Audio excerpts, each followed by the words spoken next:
Hey guys, Jeff from RenoVision. Today we're going to be talking all about decks. We got a huge video for you, A to Z, everything you need to learn. Structure, the types of wood, the different options you have, how to do stairs, skirts, railings. If it's got to do with decks, we're covering it in this video. So sit back, relax, enjoy the show. I'm going to get the hell out of this windstorm. So back in the day when they used to do pressure treated decks, there were really only two kinds. One was a 5/4 board, which is actually 1 inch thick, and the other one was to use a 2x6. Had the same width, the same look, just a lot more strength. And the reality is, if you invested in the 2x6 pressure treated, you got a lot longer lasting deck, although when it finally does fall apart, it goes quickly. This board here, it's just rotten. Now, it's time for something new, and of course I'm renovating my 1880s farmhouse, and so what we're gonna do here is take all of this apart, back to the original frame. We're gonna install cedar. And in this video, I'm gonna show you tips for removing, for checking the structural integrity, how to attach things to the house, how to put in your posts, how to install cedar.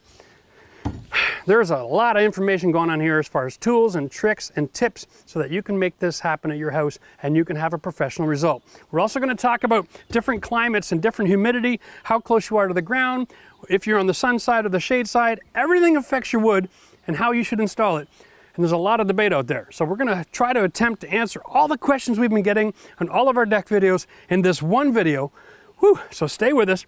I got so much to share with you. It's blowing my mind. I have to write it all down just to make sure I don't miss anything. Let's get into this. Tips for demo. First of all, if you have hardware like we have on our 4x4 posts over here, resist the temptation to try to look like TV show. Uninstall your hardware. All right? If you uninstall your hardware, you're going to save yourself a lot of aggravation. This stuff is designed to be structural. It'll keep a grown man running full steam into that railing from falling off. You're not going to be able to just tear it apart with a sledgehammer. There we go. So much easier. Second tip, if you're planning on reusing anything, take the time to remove it carefully. We're not, so I don't care. Third tip, if there's anything recyclable that you can keep or give to somebody else, do it. Be smart. Environmental thank you. Beautiful. Ready for this? Next tip. If you're working high off the ground, more than 4 feet, tie yourself off so you don't fall off your deck. Next, make sure you use the right tool for the job. Most decks can be removed and reinstalled and built completely with just a few basic tools like a hammer, a decent pry bar, and a skill saw.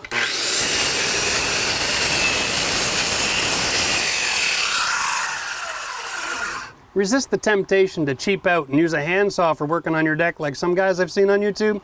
I don't know why they want to spend a month working when you can do it in a weekend.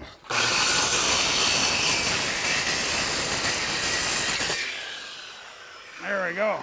And listen, if you're not used to working with power tools, wear some safety glasses, use your head. But if you're like me and you're used to your power tools, you know exactly what they're going to do. Safety second, production first. And I don't care what anybody says, when it comes time to remove your deck boards, bigger is better. Now you can pick up a wrecking bar like this, has a nice wedge on the bottom. Bad boy like this is about 30 bucks. You can get it at the seasonal department at the Home Depot. For best results, you can get something like this. Now this is from Crescent Tools, and you can get this if you click the link in our description of the video. We have a link there that goes to our website, all of our affiliates. International Tool is where you can find Crescent brand, and you can get one of these for your deck removal job. This is like the strength of 3 or 4 people at once. Love this tool. The power of a lever. Nothing like grade 5 science class.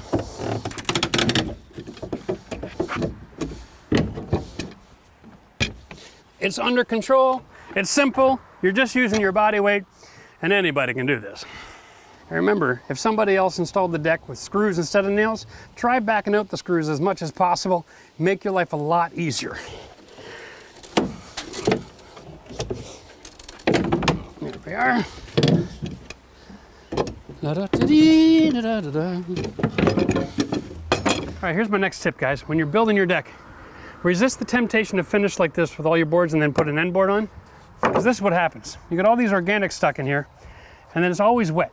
Now, We haven't really had rain in this area for a month, and then we had a little bit last night. There's no reason this wood should all be soaking wet at this point, except that there's no way for that water to get out of there. It's trapped in the dirt. And this ultimately is a problem, which is why all these boards are rotting, okay? So when you're doing your decking, put your last board on this way with an extension. And then underneath, you can put something else like a 2x4 or a 1x4, all right? And have a nice little nosing, okay? This allows you to put lattice and picture frame or skirt board. It gives you a nice finish, but now the water is all running off and away and it's not trapping. Whenever you're doing it like this and you're going over the face, you're trapping dirt, which will trap water, which gives you pre-advanced rot. And that makes a 50-year deck become a 20 in a hurry. Now remember, one of my other tips for you is all about the storing and maintenance of your wood. When you get it delivered, have it stacked neat and tidy on cross bracing underneath so that everything stays nice and flat. If you install your wood on the ground and the ground has a warp and it's like this, I'm gonna guarantee you within the next day, you're gonna have nothing but hockey sticks sitting in your pile and it'll be useless as garbage. So if it's laying flat, it will resist the temptation to want to warp. Do yourself a favor. If you're leaving it for more than a couple of days, stack it in a nice little square, tie it all together. All right, so when you're thinking about the design of your deck, there are 3 ways that you can install a post. One of them is using one of these end caps, and this is a post base. And it screws on around the side and on the bottom, and then you set it on your deck and you screw it in place. Now it's the quickest, and it's also the most expensive, and it's the weakest, okay? That hardware is gonna cost you 20 bucks a post. Now, for 20 bucks a post, you should get yourself a bigger piece of cedar.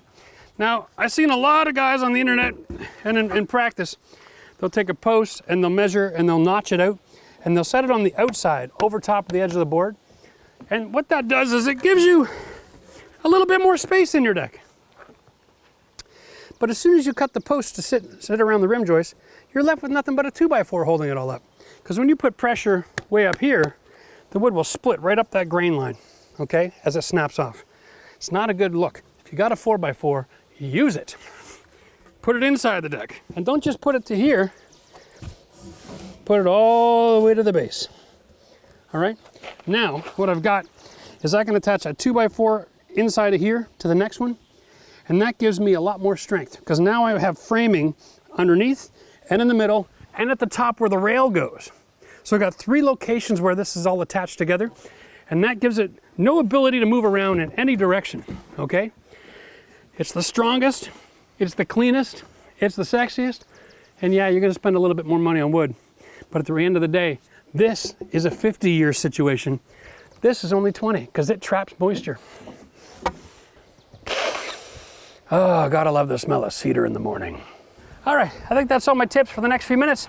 We're just gonna rip the rest of these boards out and we'll stop to film if I come up with any other bright ideas to share. And you know, if you do find a few good boards, you can always take the nails out and reuse them prior to the undercarriage. Because when they're covered by new wood, they aren't exposed to all that moisture and the rotting process pretty much stops right away.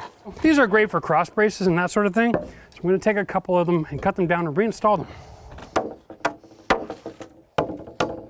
Real quick tip when you're pulling a nail, don't stand over top of it. When you pull it, a lot of times they'll just, and they'll fling right up into your face. So you can either leave your thumb on there, so you have safety, or stand to the side. Now remember, when you're using galvanized hardware and pressure treated lumber, you're gonna get some decay. But that's a good thing, because that decay is actually a buildup on the nail, and it's a swelling. And that actually holds it all down even better than when it was first installed. Next quick tip is all about the right tool for the job. We got 3 different hand tools here for pulling nails. This one I love for electrical staples, can also be used for this scenario. You just grab the nail and you're gonna use this wedge here to lever against. Now it takes a fair amount of grip here, but this is gonna protect you from these nails flying. That's not going anywhere, right? And the lever makes it really easy. Okay? As compared to the hammer, which the nail is here, but the lever is way back here. So that reduces your strength by more than half if the lever was right here. Consequently, again, Crescent Tools, go check out our link for International Tool to buy your stuff help support our channel. Look at this, all the levers in one little point. This is 6 inches longer than a hammer. Piece of cake. Average pressure. I'm thinking anybody who weighs 50 pounds or more from the hips up can be able to pull these out all day long without getting fatigued. Works on screws too. But those you got to fight with. So try to use a screwdriver if you have to. Yeah. All right, so one of the things we're doing here is we're trimming back this overhang just a bit, but because it's the end of the wood here is a little rotten. It was built with these 2x6s on the flat, and they were actually the post supports originally. Way too many nails, way too much trapped moisture, way too much organic. So we're just trimming it off. Great opportunity to show you a little technique. One that I learned the hard way. If you put your power cord over your neck and then you cut, you can shorten up the length so that the cord isn't dangling in front of the blade. I feel like the nature boy, Ric Flair. All right.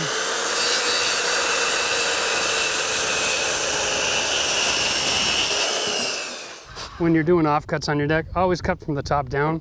That'll help keep your blade from binding. If you cut from the bottom up, you run the risk of everything getting caught up on each other, all right? And that's how you do it.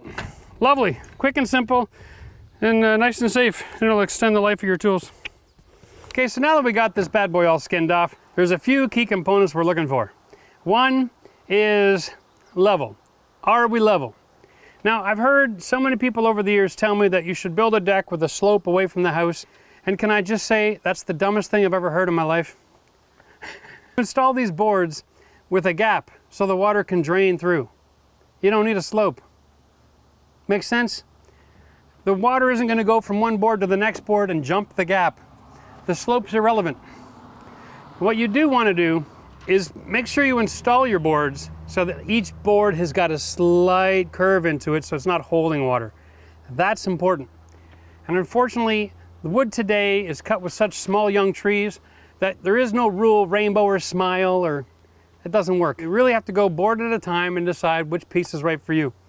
So, we'll get to that in a minute when we're installing, and I'll show you some of that, but what I want to look at now is everything flat? Are we somewhat square? But more importantly, issues about layout. Now, this is a huge dogleg deck, which means I got a huge path down the side. And along the side, I have a stair nosing area and then a kick out. Traditionally, when you're building a deck, the full board needs to be at the stair nosing, okay? It's kind of like the same rule with you're doing tile. The full tile should finish at the door where the transition to the next flooring is. You can always tell the difference between a professional job and a half-ass job based on the transition from room to room.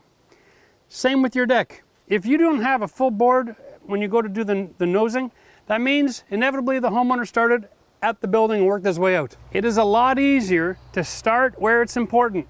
Those visual lines, make sure that that is perfect. Even if your entire structure that you're refacing is out of square, if you start at the stairs and it looks perfect, in the eyes of everybody who shows up, it's perfect. When you get near the house, we'll show you later on in the video how to deal with issues if you're not going to finish with a full board. That is a simple technique. Trying to fix it where it's over by the nosing after the fact, that's almost impossible. It always is a train wreck. Now, what I'm going to do, because once I pull that ridge board off, which is part of my process, we have two different kinds of lumber here. Alex, can you throw me two different kinds of lumber? So this is the type of decking that I'm using on the outside of the deck. It's a 5-quarter board, which is an actual 1-inch thick by 5.5-inch wide cedar. This is the board that I'm using inside the 3-season porch. It's tongue and groove. It's basically a 2x6 that's been run through a mill on both sides to create the tongue and groove effect. Now, because it's 1.5 inches. It's a little thicker. So what I'm going to do is I'm going to install my first board right across the face of my door, okay?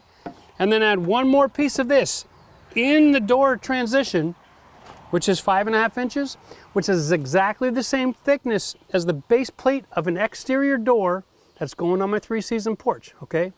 Think of the process.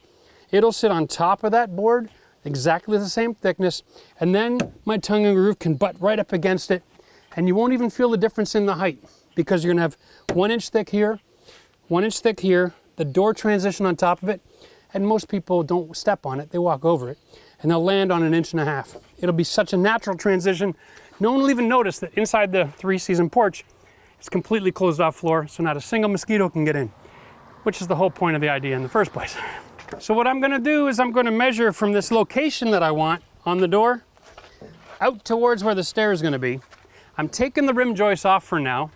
We're gonna install the first couple boards, take a look at our options, but if I have to shorten up the deck so that my overhang is perfect and then install my rim joists, that's what I'm gonna do. So the first thing for me to do actually, hey, Alex, can I have the drill? Yeah, and lots of spinning going on, okay.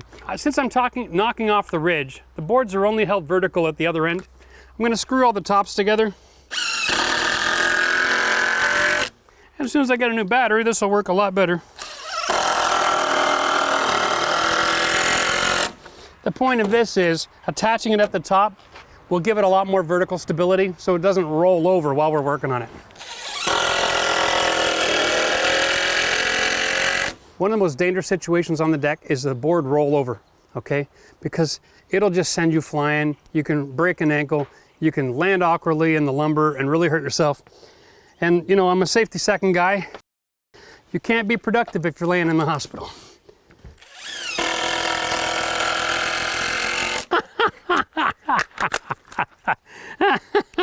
That was funny.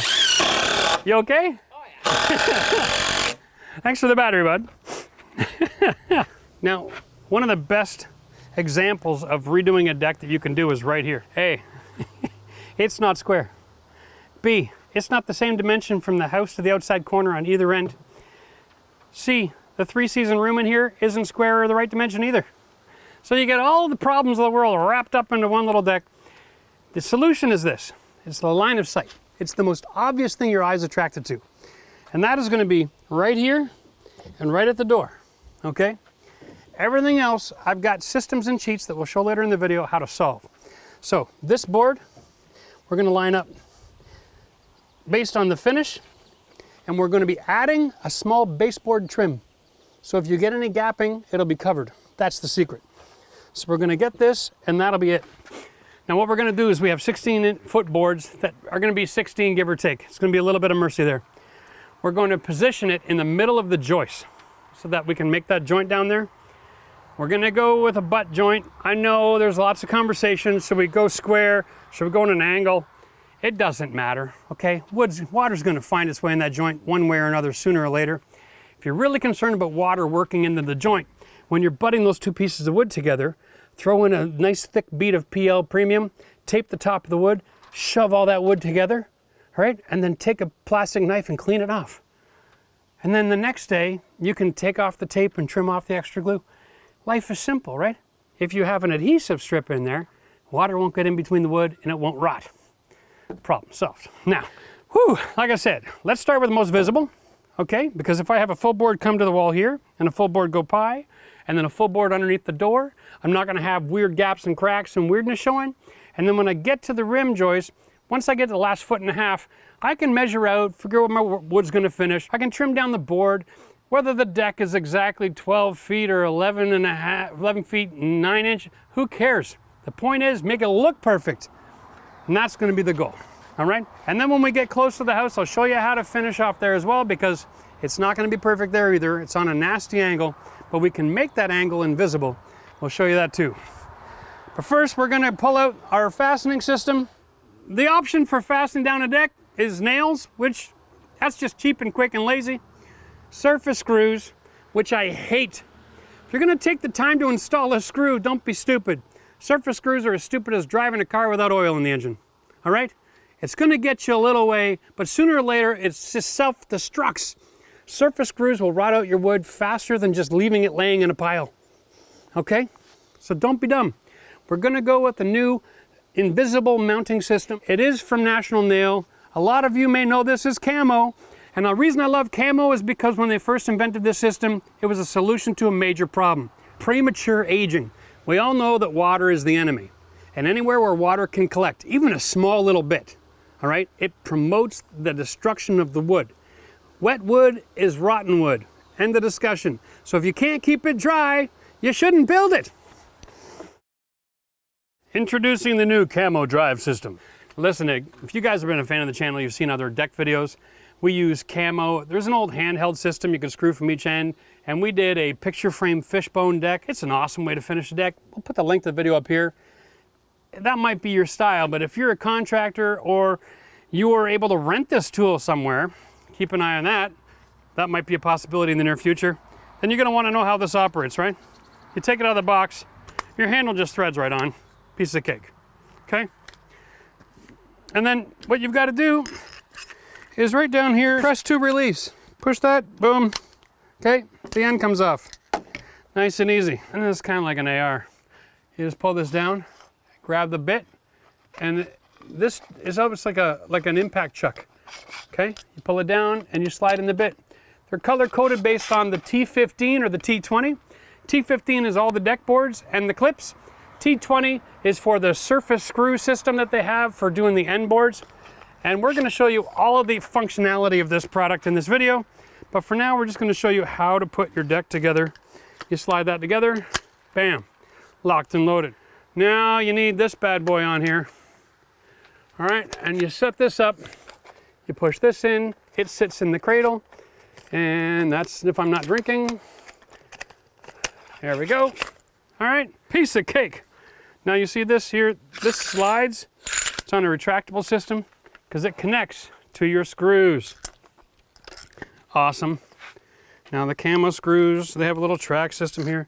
You just feed it up, nice and simple, okay? It goes around the corner and then you hold it like that. All right, and then you bring this up here, and then the idea is to grab the catch right there, bam, and that goes under pressure and it pulls the screw into position in the clip. Okay, now it has a depth setter. I haven't set the depth yet, so I have no idea where it is. We'll do that in a second. You just put on your regular drill. No impact drills available for this one, boys and girls, so you might have to go buy yourself a tool. But here's all this is. I take the position where I want to install this thing, and then I just drive. All right. And you'll see that this installs on the edge, not the surface.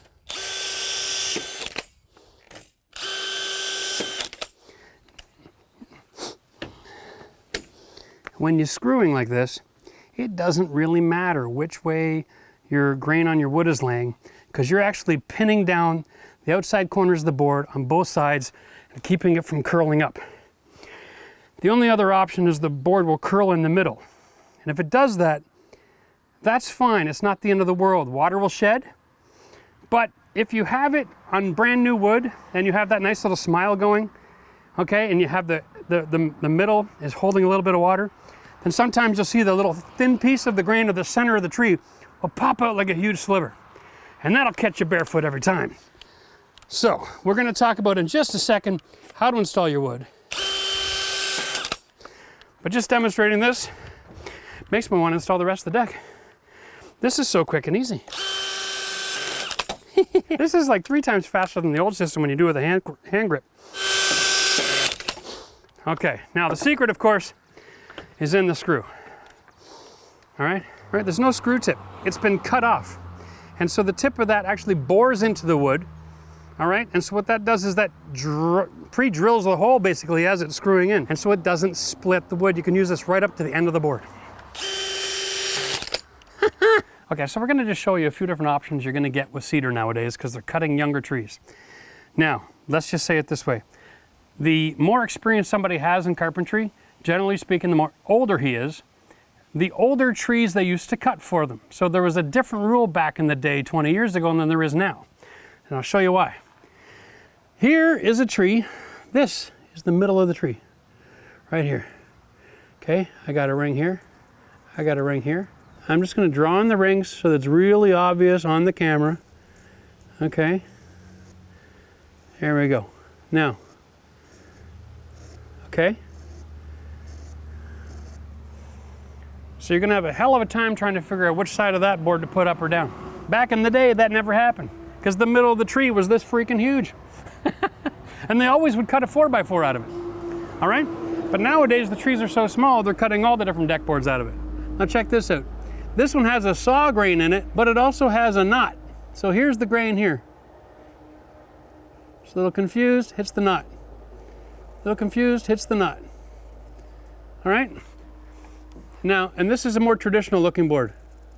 Look at that, great big grains on this one, okay? These are lovely. Now this is an easy way to tell crown. And then we have this one. There's the center of the tree right there. Right? And this is easier to see on camera. I think I don't even have to do this, but for the purpose of this explanation, this is very valuable stuff. So we have 4 distinctly different looking boards. Now, I could say the old idea was you don't want to install as a rainbow, you want to have a smile. Well, here's your smile. There's your smile, kids. Here it represents the outside of the tree on the bottom, okay? And that's good. This is the way the old school carpenters say install that board. Problem being, let me show you this now. See this grain right here?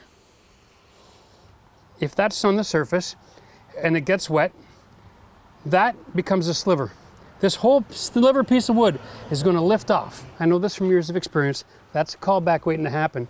And it's not just a callback on, hey, I got a little splinter. It's, hey, my kid just stubbed his toe on here, all right? And he got the splinter underneath his nail. He's in a hell of a lot of pain. I'm really mad at you.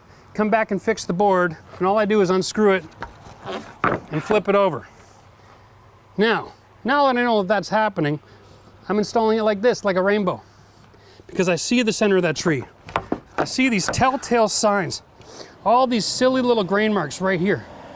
These ones are all going to become splinters. They're all rubbing out. This little thing here, that's rubbing out. Okay, up here, right there, that's going to become a splinter. I'm not wasting my time anymore. So that one gets installed like that. All right, from now on, that's installed incorrectly, but it's the right way to do it. Now this board here is a perfect scenario. This one should be installed like this, okay? You're going to be less likely to have those splinters because there's no core, all right? This one is more likely to curl this way, which puts the screws going down like this, going to keep it flat. That's a good option. And remember, if it ever does start to cause a problem, you can always unscrew it and flip it over. This one, well, your guess is as good as mine. Because there's a knot here, it's hard to tell.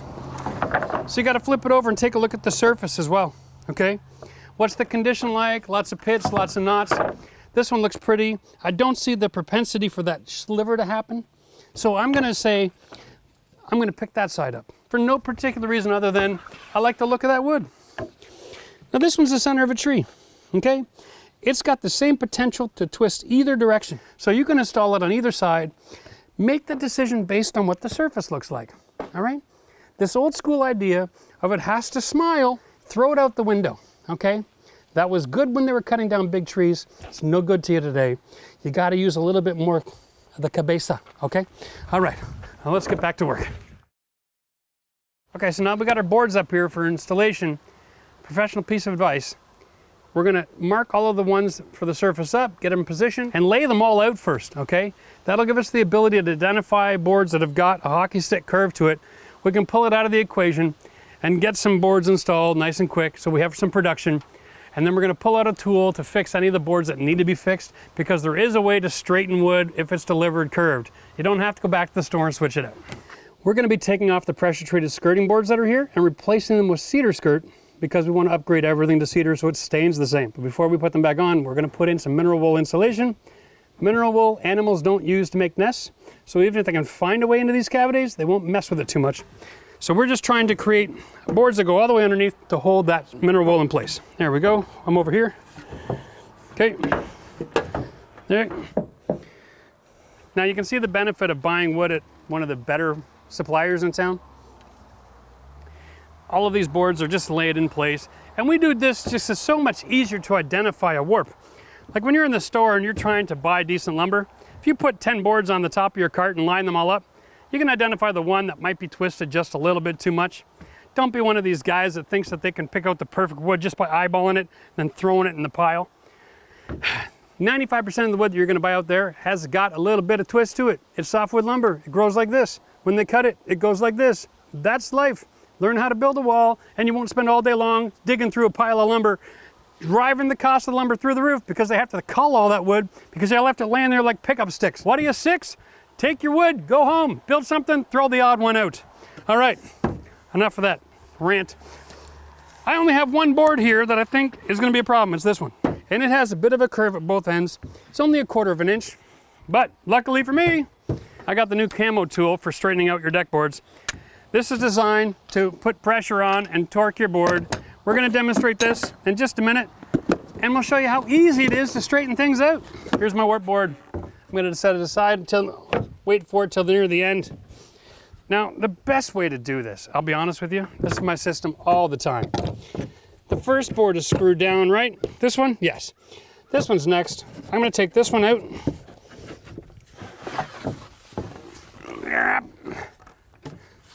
And I'm going to put it over here in the hole where I pulled the other board.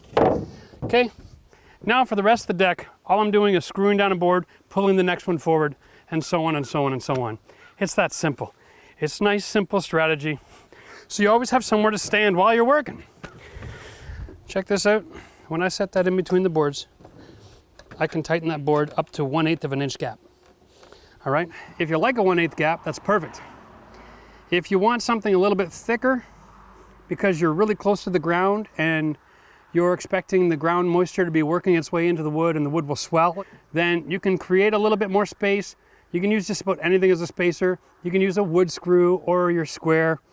But the point is, this is designed for most scenarios. This wood's been sitting here for 3 days, climatizing. It's pretty much done shrinking. I'm not concerned about it swelling. I'm more concerned about it shrinking a little bit more over time. But it should be just about done. So I'm gonna go as tight as I can so that you can walk on this deck. Even after I'm done this stain, you can wear your heels in your shoes, and ladies aren't gonna have trouble navigating this during a party. All right, because we are planning on having one hell of a party when we're done this house. Buy your ticket to my grand opening. I need a battery. Okay, I'm just dying over here, looking for a battery. Oh, that's the spot. So the only downside of this is I don't want that board tight until after I've screwed this side too. The wood itself is actually going to swell when it rains. It's going to close that hole up a little bit, be perfectly invisible. All right, so in previous videos, we've showed you how to take a 2x4, screw it on an angle, the pressure board shut, and that works, but it's time consuming. This tool is actually designed to do the same thing. It's a compression tool. You can have it set for single or double joists, and you have a wheel that locks underneath, and you just use this wheel to manipulate the board shut, right? It's just taking torque. So the further out you're holding this handle, the closer you close the board. So Matt, you can set the foot on there, okay? And then I'll just close the board up, and you drive your screw. All right, piece of cake. And that'll work for you all day long for the rest of your life. Unlike a 2x4, you're constantly adjusting new screws and they're breaking and twisting and causing you issues. This is a great tool to have in your arsenal. So if you're in the decking business, go pick one up. All right, let's just go over this real quick because we've got a lot of traffic today. I live in the country. Did they close the highway? I don't know what's going on. Everyone loves it. We're gonna finish putting all these deck boards in. All right, we're gonna get to the last few rows, and tomorrow we're gonna come back and finish this video, but for you it is in 3 seconds, so don't leave. Now, we got a bunch of information to cover. We've got how to install your 4x4 posts in the corners and in the middle, strategy for where to place them, and how to create the support around them so the deck boards don't end up splitting up on you. And we're gonna show you how to finish it, the house beautiful, even if you just end up with full boards and then a 1-inch piece. I got a strategy for that. We're gonna show you how to finish off with a full nosing.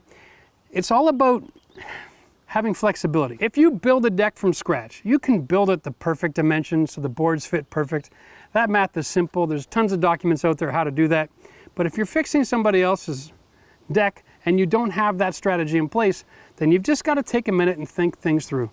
What makes the best sense for the visual lines, and then feel free to take the rim off and cut the joists, trim things up the way that it's going to finish nice for you, because the finish is what sells the house, okay?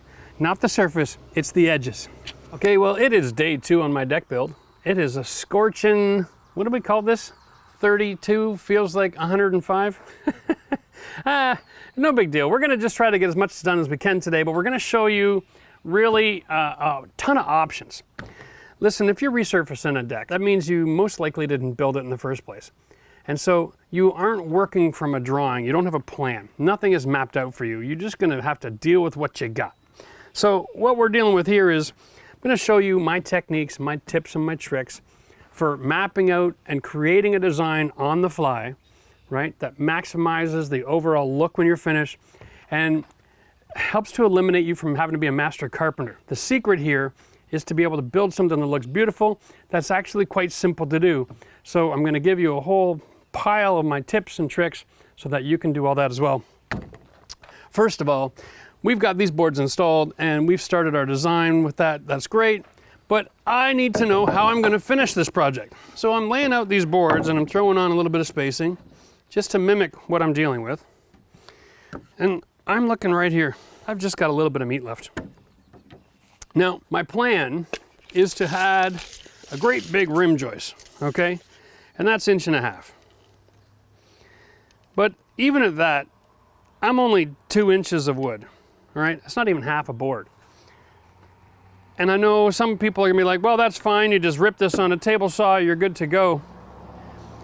But can you imagine walking up the stairs over there and the stair nosing is a 2-inch piece of wood? Or we put a full one here and a 2-inch piece inside it. It's just gonna look stupid. So what you can do is, instead of cutting your wood down to fit the space and throwing it in the garbage, added an extra couple pieces of wood. So I've got a 2x10 I'm gonna put on here. I'm gonna add a 2x6 onto that. That makes it 3 inches. And since I'm using all nails here, this is gonna work fine. And then I'm gonna add a 2x4. Wow. I can actually extend this, the depth of my deck by 4.5 inches here, which is really kind of cool because my post is gonna go here, but my decking is gonna stick way out. Crazy when you think about it. But it's gonna work, it's gonna look awesome. I don't have railings on the other side over here because that is a real gradual stepping, okay? It's just like 4 or 5 inches at a time. I'm not worried about it. I'm gonna have stairs and railings here. So this is going to work great. It's going to give me a beautiful look over there, and I'm happy. So, Alex, let's just get this installed, buddy.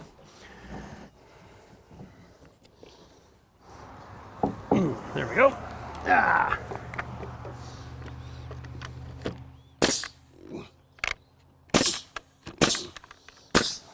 So just a quick trick. When you're working with older lumber and it's got a bit of a twist, the nail gun might not close it for you. So you can take a wood screw and you can close the gap because it should pull the wood right over the shaft of that nail. That's about the best we're gonna get. Once it stops pulling, just stop. You go any deeper than that, you're just gonna start coming out the other side. But that is a lot nicer to work with. So what I want you to do is nail it in there first. Alrighty. Okay, I'll hold this end of it, so you just grab the gun. Yeah. Don't worry about the middle. Go ahead and nail that.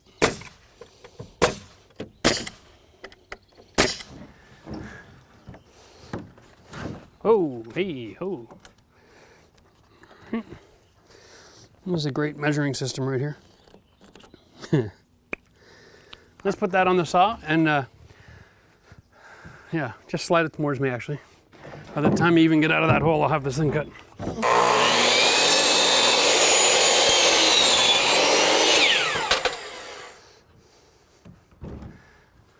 Straight through the face, into that, okay? Just 2 is good. Couple more. Go a couple of feet over there and let's tie all that together.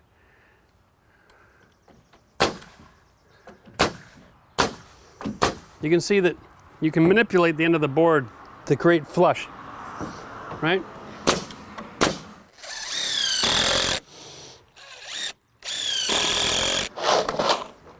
That was lousy. That was better.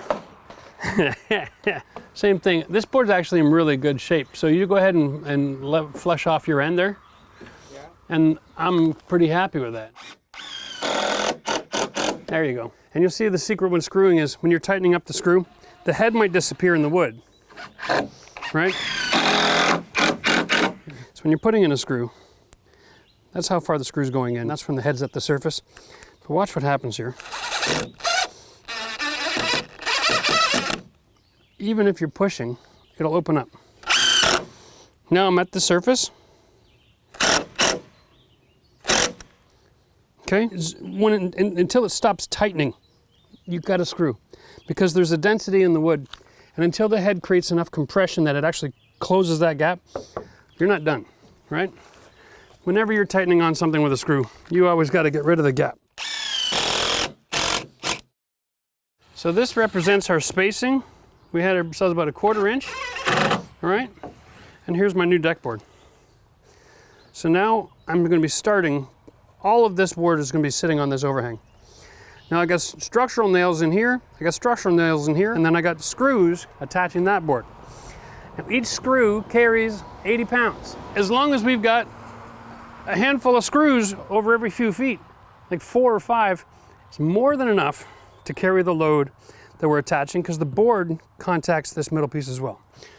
So now I've got 3/4 of an inch of overhang, and that profile, we'll call it, is going to go all the way down that deck, across the staircase, and it's going to look perfect when we put the stairs on.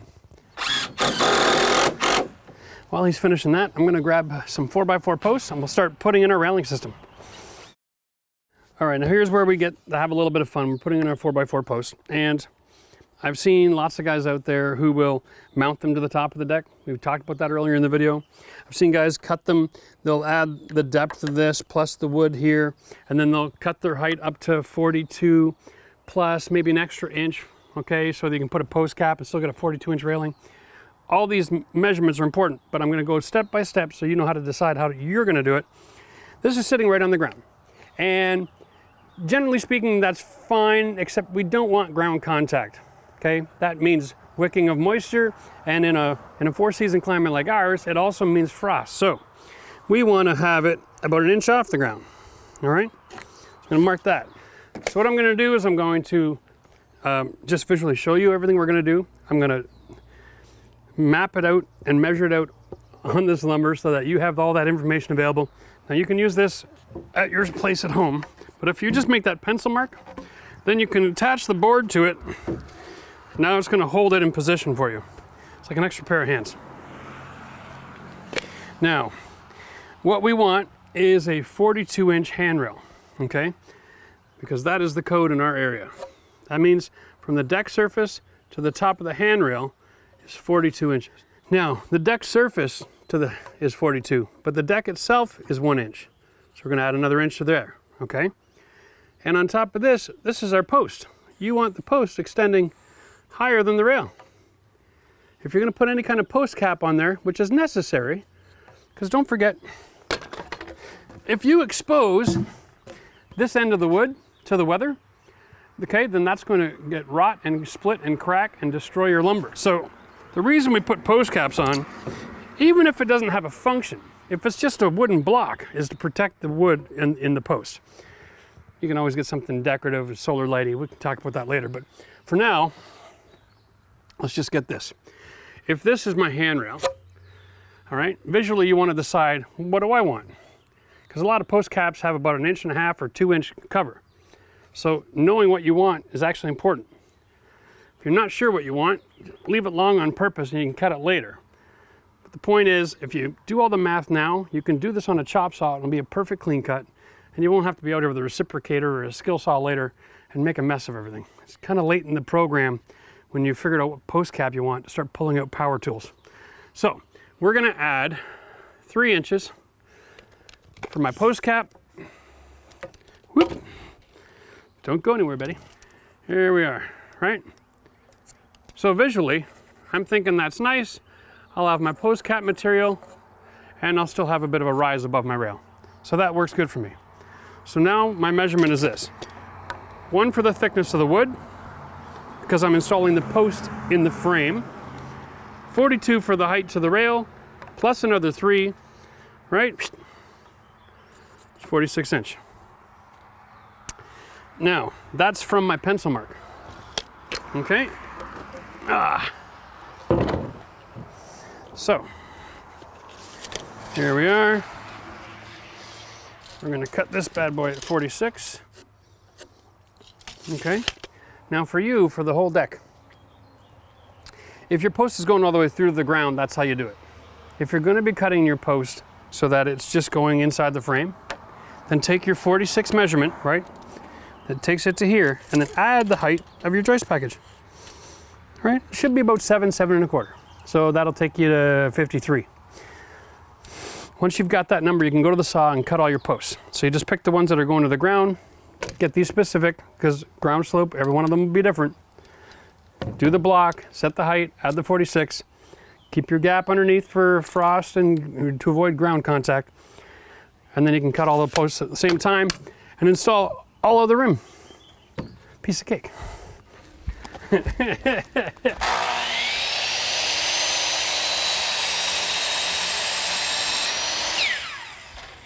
So now we're just going to throw in a couple of screws in position so that we can level off the post.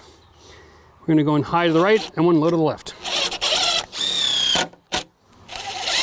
That one we're only going to embed into this wood and not drive to the cedar. Also going to come in at this point on an angle and down here. So now we can get the level and we'll be able to make it plumb in both directions. So before you start doing your posts, adjust your expectations, okay? Wood is not straight. And when you use a long level like this, you'll realize that the value of this, because it has a little bit of movement. The goal here is to get it as close to plumb as possible. And the longer level you use, the better. You'll be able to get that figured out sooner. But here's our bubble. Anytime you're working with exterior wood, getting that bubble in between the two lines, just consider that good. Don't try to make it perfect. You won't be able to. It'll never happen. And it'll keep moving over time. So just take some pressure off yourself, trying to be perfect, and just get it as close as you can and be happy. And it's gonna look amazing, so we're okay. So for whatever reason today, it sounds like they're building a new city just down the street. So it's gonna be a little noisy, so bear with us. What I wanna do is I wanna check both plumb lines before I start attaching fasteners in case there's a massive adjustment to be made. The way this is sitting, I need to push the top in a little bit, okay? Fine. And this one's sitting, I wanna push to this way a little bit. That's actually much more aggressive. So here's how we're gonna do this. I want the post to go this way, which means I'm gonna open up a gap back here. So I'm gonna open this up a little bit and then drive the screw, okay?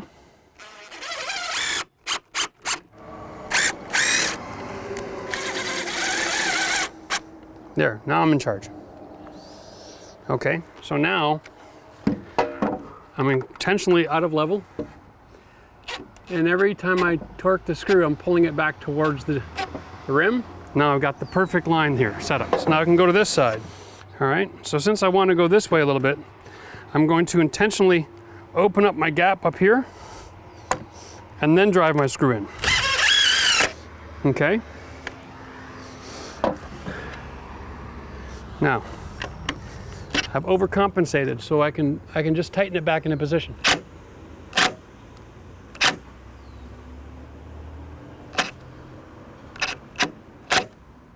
And that's how you make it perfect every time.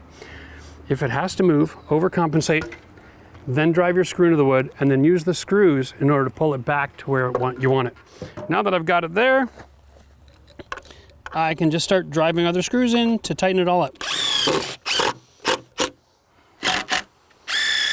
Now there's other options you can do here if you want to make them additionally strong. You can add blocking between the post and the next joist, or you can cut a block that goes from joist to joist behind it. All these things are possible. You can include whatever degree of paranoia you'd like to. Now, if this is an outside corner, all the extra blocking isn't necessary because you're making a triangle and it's an incredibly strong structure. But since this is going to be taking the handrail, that's only going to be attached to the stairs, I need this to be rock solid. I need to be able to stand here and with all my strength not be able to move this.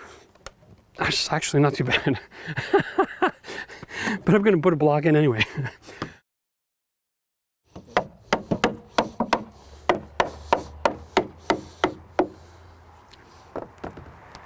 So basically, just by doing that, and we'll throw a couple screws in to hold it, we've now made it impossible for this post, which extends past that brace, to teeter at all. So now, if you're moving this, you're moving the whole deck. You're never gonna make it as strong as like it's built in concrete because it's just hanging here, but it's gonna be really, really, really close. All right, now, we have to go over a couple of other options here, right? Now, if you want to try to compare this to any kind of surface mounted rail system, and they make them, there's tons of them, aluminum railing systems, little caps that screw into the wood. Those screws are this long, right? And it's just a little bit of thread that's in the actual wood. And if any water sits on that wood at all, it's going to soften up. And you're going to lean on it one day and it's just going to rip right out of the surface of your deck. It's unsafe. I don't know why they ever even approve them. Now, real quick, we're going to take some time and put these deck boards down. We did run into an issue yesterday I thought I'd talk you through. Over here, we have 16s and we have 10 foot, and our deck is about 25. So we have cutoffs, we have to land on a joist. And what we decided is, if we started running 10 foot from the end coming this way, we'd have to hit this joint here. And I'm gonna have 1, 2, 3 boards that all have a joint right in the walkway at the door. That's stupid. A, it looks ugly, but the higher the traffic area, the less you want to have a joint. So what we did instead is we offset this, we put the joint here, then we'll put the 16, and then the offcut can be put on the other end. Now it gives me 2 joints, but in just a minute I'm going to show you my trick because I know how to put a joint together, won't rot prematurely, and it's going to make you look like a superstar. No cedar deck job would be complete without some PL Premium. It's your outdoor exterior adhesive. And here's why. We've seen in other videos wherever somebody puts a joint, any water that goes in that joint is on the joist, has nowhere to run. And as a result, it encourages premature rot. Now, if you're going to end up using surface screws, then you don't care about premature rot, you're going to get it from the screws. But if you're using camo, then your expectation is that this deck should last a while. Dude, where does the tape begin? Guys, can you just start the first inch of the tape without adhesive maybe? Here we go. What we want to do is we want to put PL Premium in that joint, okay? But not on the surface of the deck boards. So we're going to use painter's tape for this purpose. You know, I never use it to paint, but I do use it on other occasions.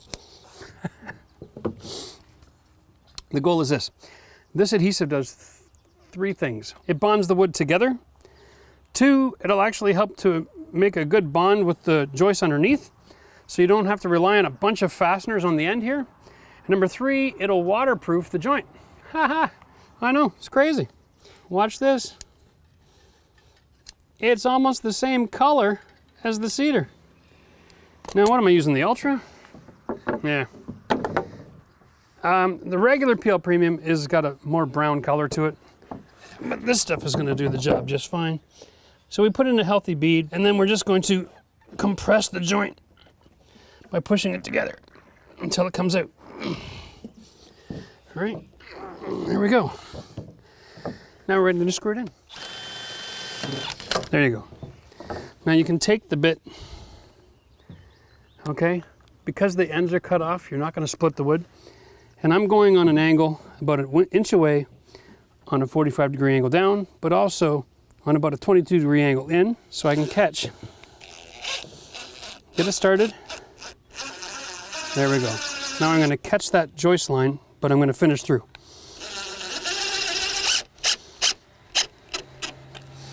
It's still a hidden fastener, and I know there's no gap here because the wood that was put on the deck yesterday was exposed to the wind, and it actually shrunk up a little bit where the rest of this was in a pile. There we go.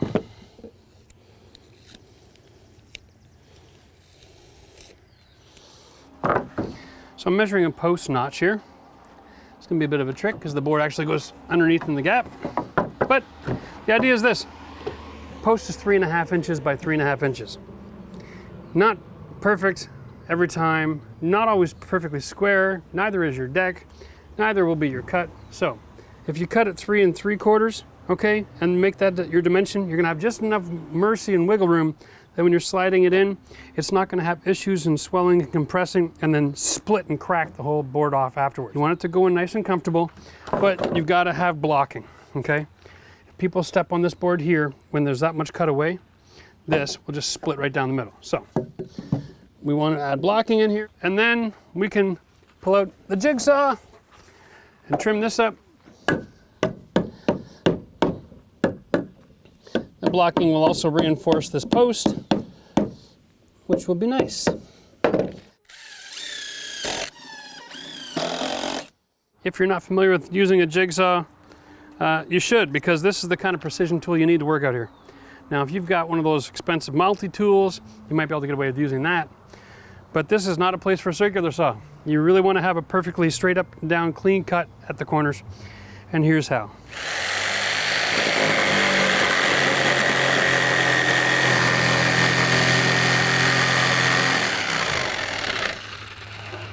And don't pull it out. Your blade will bounce off and make dents in the surface of your wood.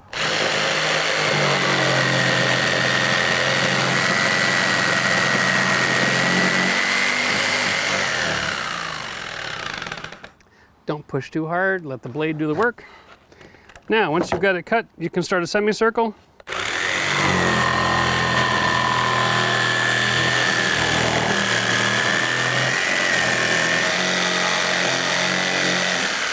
Jigsaw blades have this ability to bend left or right when you're cutting, depending on the kind of pressure you're putting at this point in the wood. So when you're cutting, if you're pushing your saw like this, your blade will be off. And it'll be happy once it gets stuck going up and down like that. Even if you're not pushing against it anymore, it'll just keep on cutting on an angle. And then when you try to slide this in, it won't fit. So make sure you're being real cautious of the angle, especially when you're coming back from this side, okay? I almost want to start on an angle like this just to get underneath that.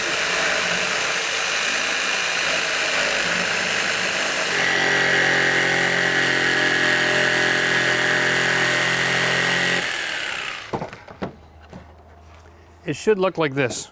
When you look down at the hole, you don't see the wood sticking in, okay? There we go. That's how to cut a hole 101. So first rule of working with cedar, every time you make a cut, you have to sand.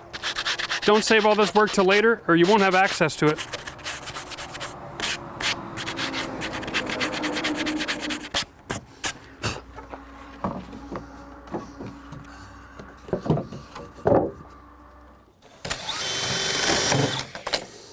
So thanks everybody for all of your input. We did the questionnaire, should we do a pool or a hot tub? Came back with the idea that in this location for this house, it's more of a grown-up, fun in the sun kind of environment, so we're going with hot tub because we only get the sun for 3 weeks a year here. Bottom line, a hot tub can be used year-round. A pool can only be used for a few short weeks in the summertime. So we just feel there's more value and benefit to the value of this property by having a hot tub in this location. If I lived further south, even down in the London area, I'd probably have a different attitude and want to have a pool. But because we are where we are, that's just a harsh reality. So we did a little searching online last night. We were looking at hot tubs. And you know, you've got all your traditional great big square ones with all the plastic sides and 8,000 jets, and that's not my style. I just want to sit in a tub on a bench, have the water bubbling a little bit, have it hot, and relax, work my muscles, right? So we found this company that makes round hot tubs out of cedar. Yeah, right, cedar deck, cedar hot tub, it sounds perfect to me. So we decided to bring it off the corner over here, and what we're gonna do is we're gonna extend these floorboards beyond and not cut them down and wait until we have this thing on site so we can kind of scribe it and roll it in, and then we'll build a little step off into it right about here, okay? Right off the corner. So if that's the way we're gonna do this, then I'm gonna want a handrail. I need about a couple of feet. I want a handrail around here. This will be our next post. All right. Yeah. Yeah. So I want to go use the same measurements that I have been all along. Be right back after I measure and cut this.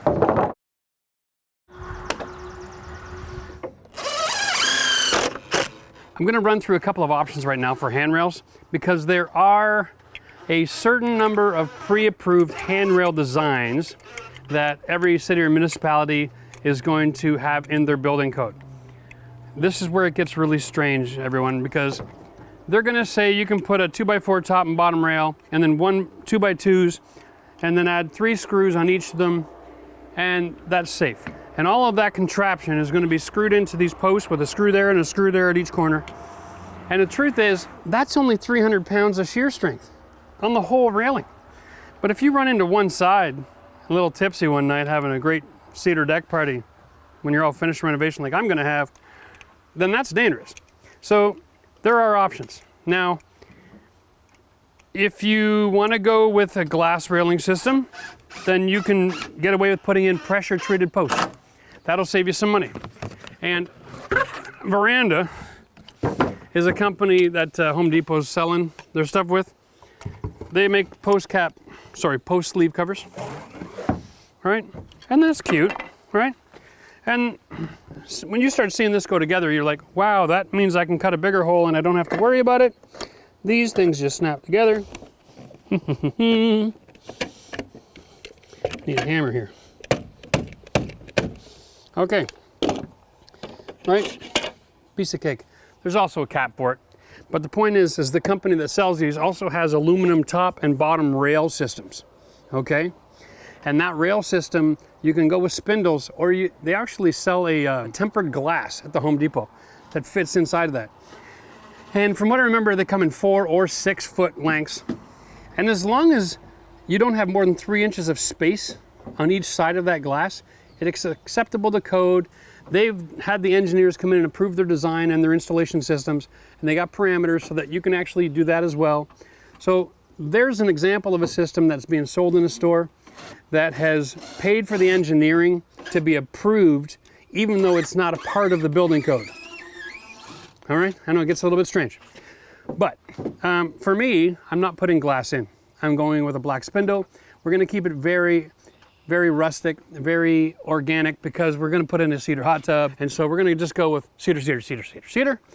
Okay, and we're gonna go with the black spindles. So let's get rid of this.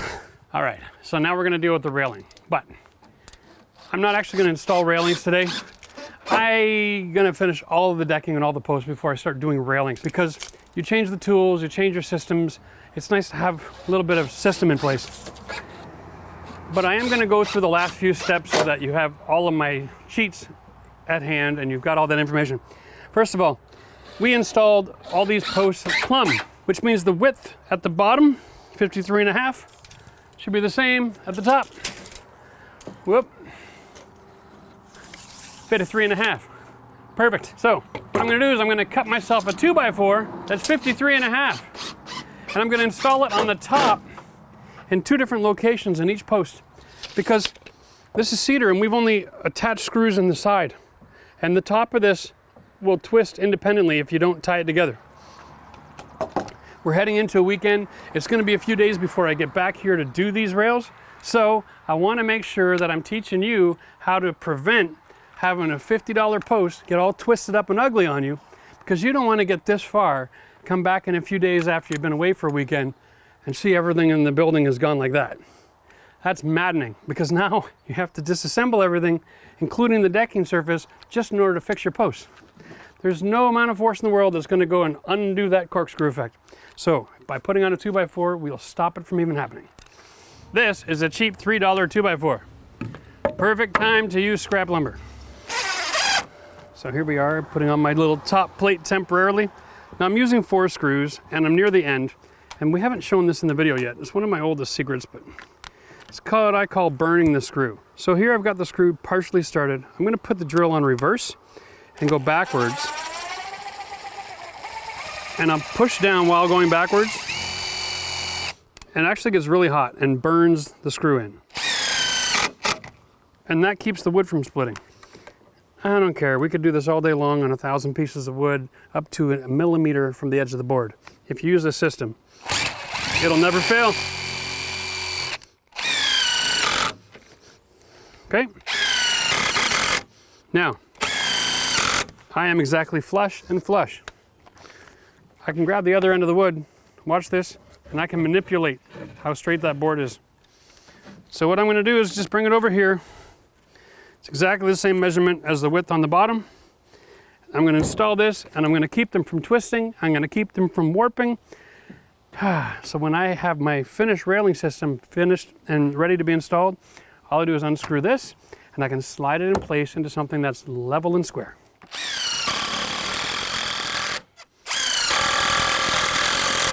You know, some of you might think this is a little overkill. To be honest, at $30, $40, $50 a post, you don't want to make a mistake.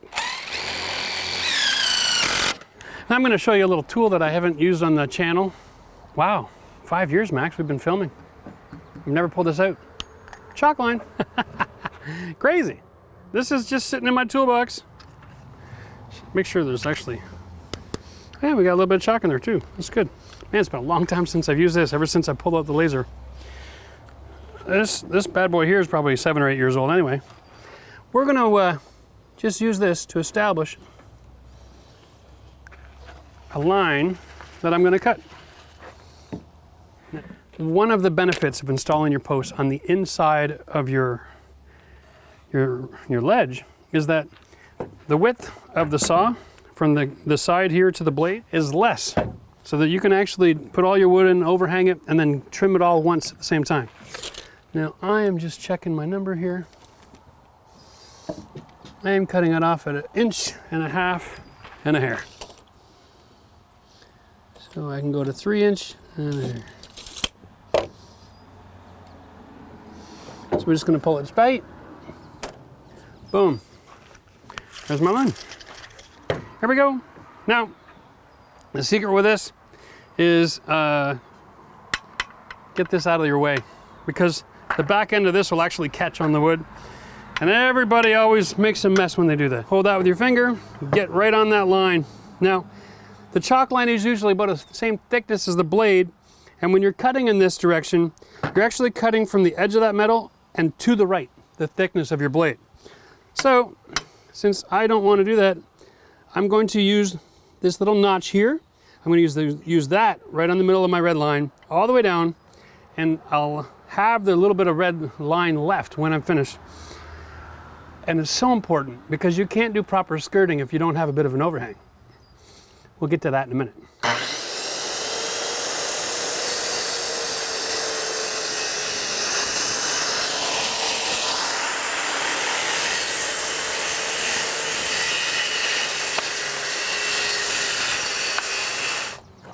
Now, do you see what I'm doing here?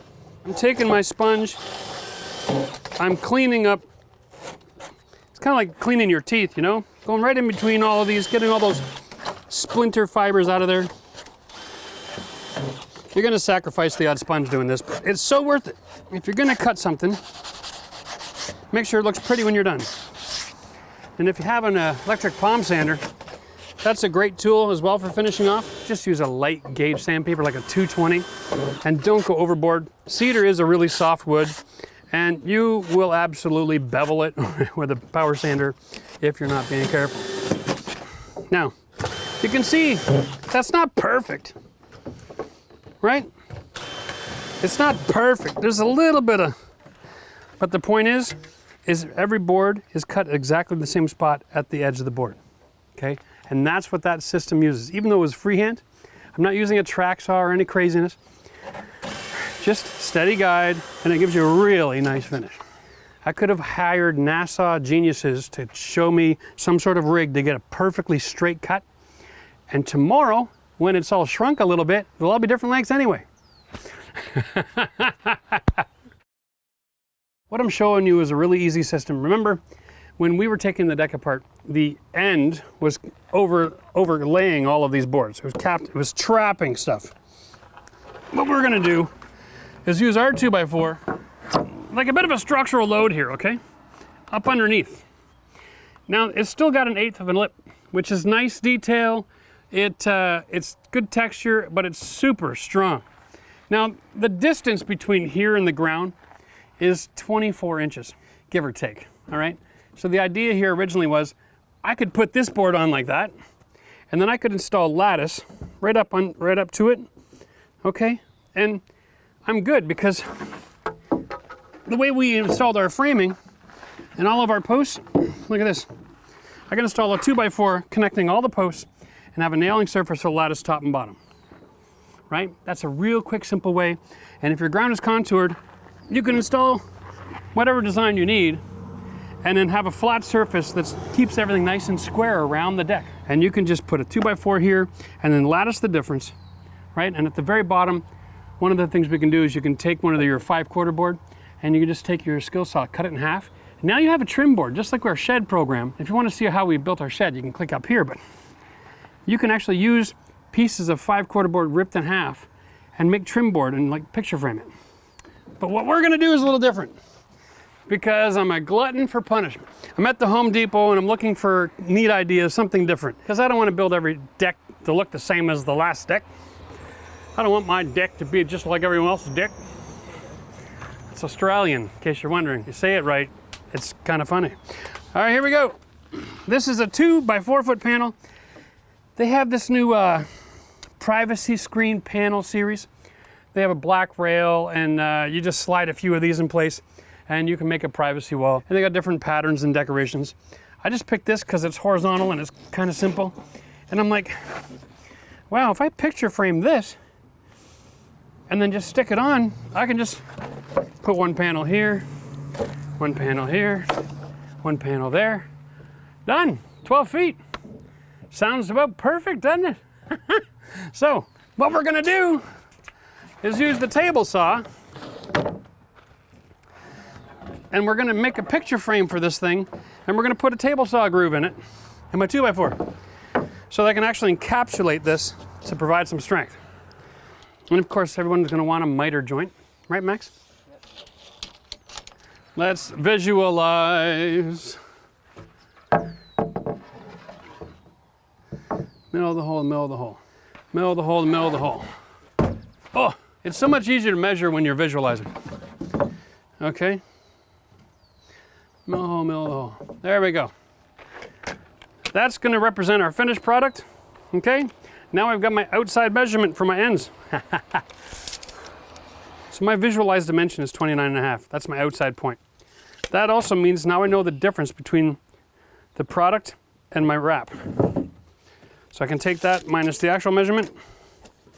I'm plus 5 3/4 larger. So now I can take my actual measurement the other way and cut my lumber 5 3/4 larger.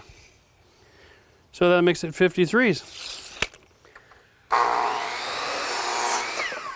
Alrighty.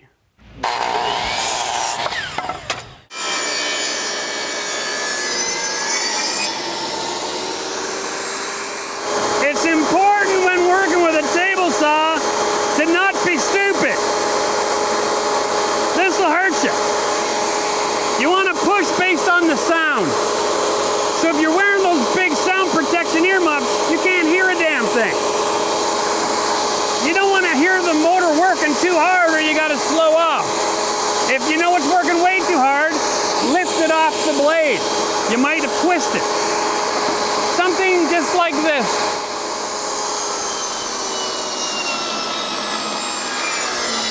Bad.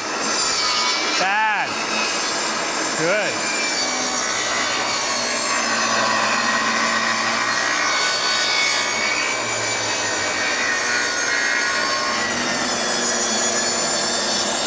Now that I've cut the groove, there's not as much resistance, so you can run them through the saw a lot faster. We're going to go 3 different widths to make it nice and wide to receive our material.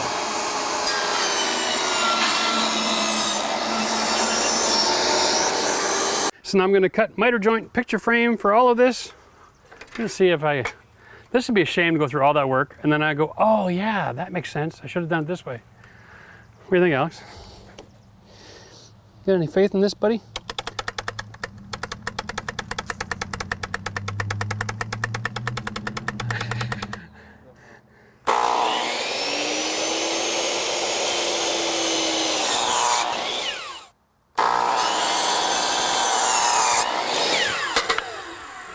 Might be at home wondering, what the heck is he doing? There's no pencil mark or anything on that wood.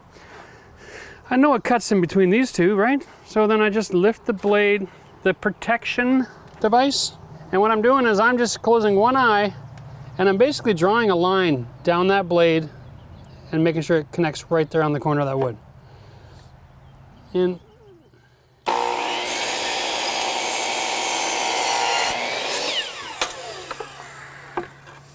it's about as close as you're ever going to have to get. Demonstration of the craziness that I call my life. Yeah, I think we're going to have a little bit of mercy here too. Nice.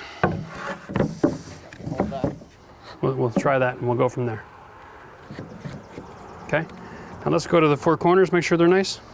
Yeah, you don't want to start assembling all this until you've double checked. Alrighty, there we go. Now, remember, we want to have the bottom of this deck basically same depth from the post as the top. Then we can install this flush. And same rule goes here. Don't go right on the ground. Give yourself an inch. Okay? And this is not really all that structural, but if you want to put in 2 screws to keep it from twisting, why the heck not, eh? Using this reverse screw system is the key to success here.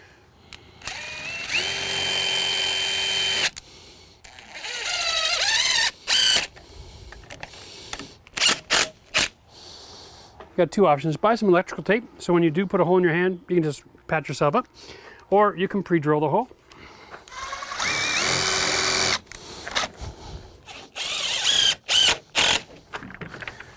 Okay.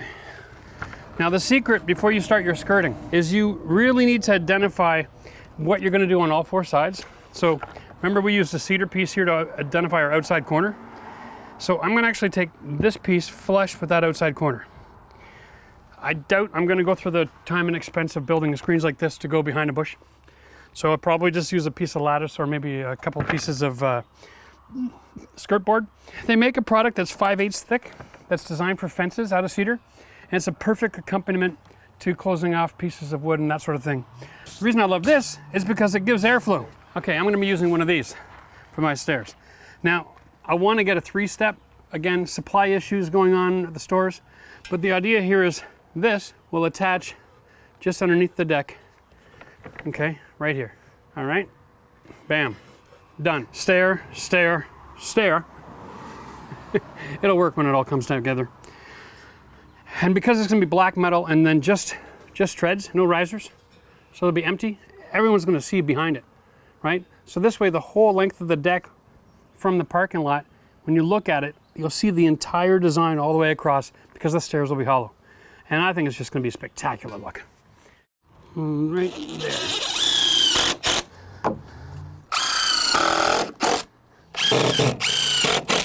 Now, just keep in mind, doing something like this, it's gonna run you, wow, almost $12 a linear foot for skirting.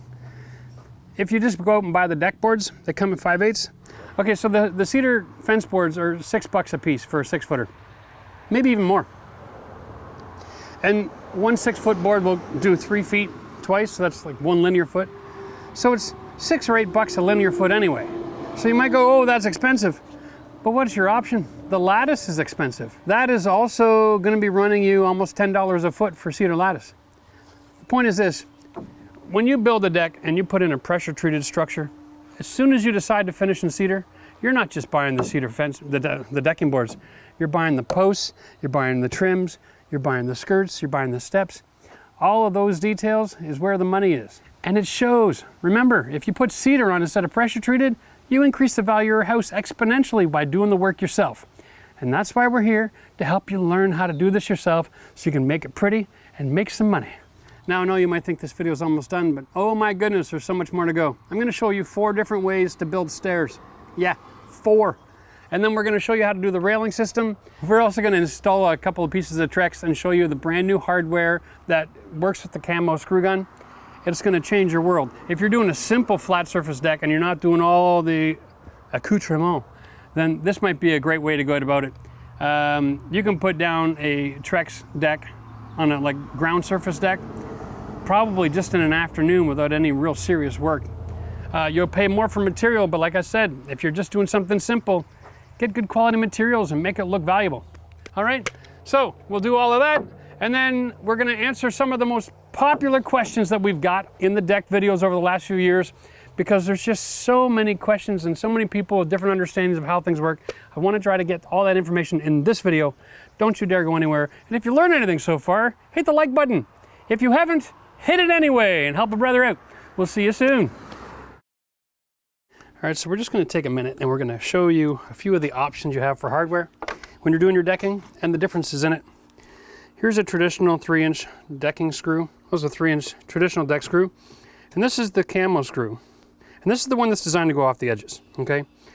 And again, it stops the upward force, okay, when it's on an angle. So it doesn't need a big head. These ones are surface screws. They go straight down. And the head itself is what keeps things from lifting up. So there are two different options. The thing is with camo is they used to be, the camo tool and the camo screw was very specific to itself, and you couldn't use the tools aside from the hardware, and it didn't have a lot of flexibility. The new camo drive system that came out has a lot more flexibility. So we're going to go through some of the options. Now, first of all, this is how we install decking screws, right? It's a surface, just past the surface. And you've got to be very careful that you're not going to slip off the screw, okay? And end up putting a dent in the wood right next to it. Unfortunately, if your bits aren't good, that's what happens, all right? Or if you're not used to drilling, it can be quite a wear and tear on the deck surface. So what we're gonna do is we're gonna show you the new camo drive deck surface screw. So now we have, I'm gonna show you here. All right, it's got thread on the bottom and then smooth shaft on top. And here's the new camo surface screw. All right, now it's threaded in one direction for pulling down, and then the top of the screw is actually threaded in the opposite direction, and it pulls the board down. All right, so it gets even a tighter grip into the deck surface underneath. So if you have a little variation in your joist, this screw will pull everything nice and tight. It also doesn't have a pointy tip. It bores its own hole, which means if you ever seen me do that old trick where I can drive a screw in the end of the wood, and everybody knows that's going to split, but if you burn it in reverse, it doesn't split, right? The camo screw doesn't split either. But watch this, right near the edge, and that doesn't split either. Okay, now there's nothing to grab onto, so it doesn't pull all the way tight. But I'm just going to demonstrate real quick what this looks like when it grabs into a joist. Right? That is a really nice solid screw. Now, of course, it's going to come in different color options depending on the kind of lumber you're using. I always like to go with the brown screw because, you know, over time, all the pressure treated colorant fades out and you're left with brown wood. But the idea is this.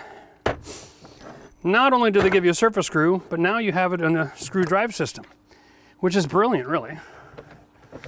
So in order to do this, we've got to change the bit. Oh, okay. And we select then this, and then this just works like any other drill bit. Set that in place. Put this all back together. Boom. All right. And we need a different tip. Now, this is new to me, Max. There we go. Now the tip's in place. Feed the screws in here again. Okay, here we go. And we bring it around the corner and then grab it like this, slide this up, and then peel this over until it catches. There we go. All right, now it's all under compression. It sets the screw. Piece of cake, right? Once your driver system's in place, we can attach our drill.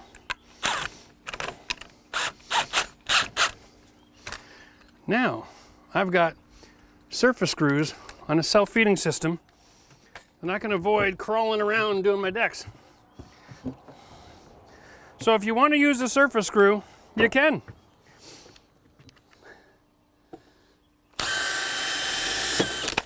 It has an automatic stop on it. And if you find that's too deep, you can adjust the depth with this thing right here.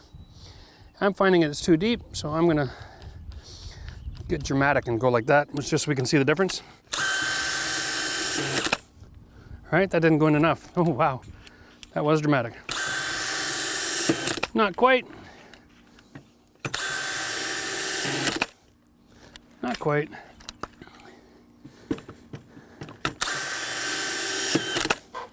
That's where I like it, just beneath the surface. So that's really great for doing surface screws or for doing the edges, right?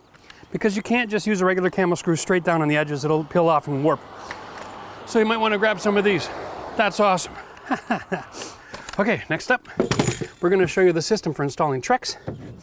In case you're using this kind of material, composite with the groove, I'm telling you right now, this is going to be amazing. All right, well, if you're a fan of my channel, then you've seen that most of the work I do is with wood. I have not even yet installed a composite deck on our YouTube channel, but I am very familiar with the product and how it works, and I have done composite decking in the past. I am partial to wood for the following reason. I find it stays cool, and it's a hell of a lot cheaper to install. Now, if you live in a place where you get a return on your investment with composite decking, and you have a beautiful backyard living oasis that you want to build, it's fabulous for evening parties and cocktail parties and that sort of thing. So I'm not disparaging it as a rule of thumb, but I am going to say this: if you're not in the market for composite, each one of these 12-foot boards is 50 bucks. All right, that is a real big chunk of change. So you're more than doubling the cost of your material just for the surface of the deck. And they make a claim that it lasts pretty much forever. And I guess that's true, except I was recently in Miami and we were on a deck that was made of composite around the pool, and it had buckled and warped and melted, and it was just a disaster. And it was only 15 years old. Now, granted, that's a lot of sunshine. Maybe that wasn't fair, and I don't know what the surface underneath it was like. It probably wasn't getting a whole lot of air. But for me and my liking, I like wood, but I am going to show this because I know there are people out there and they're going to want to know how this system works. And if you are going to go with this kind of material, I'll tell you right now,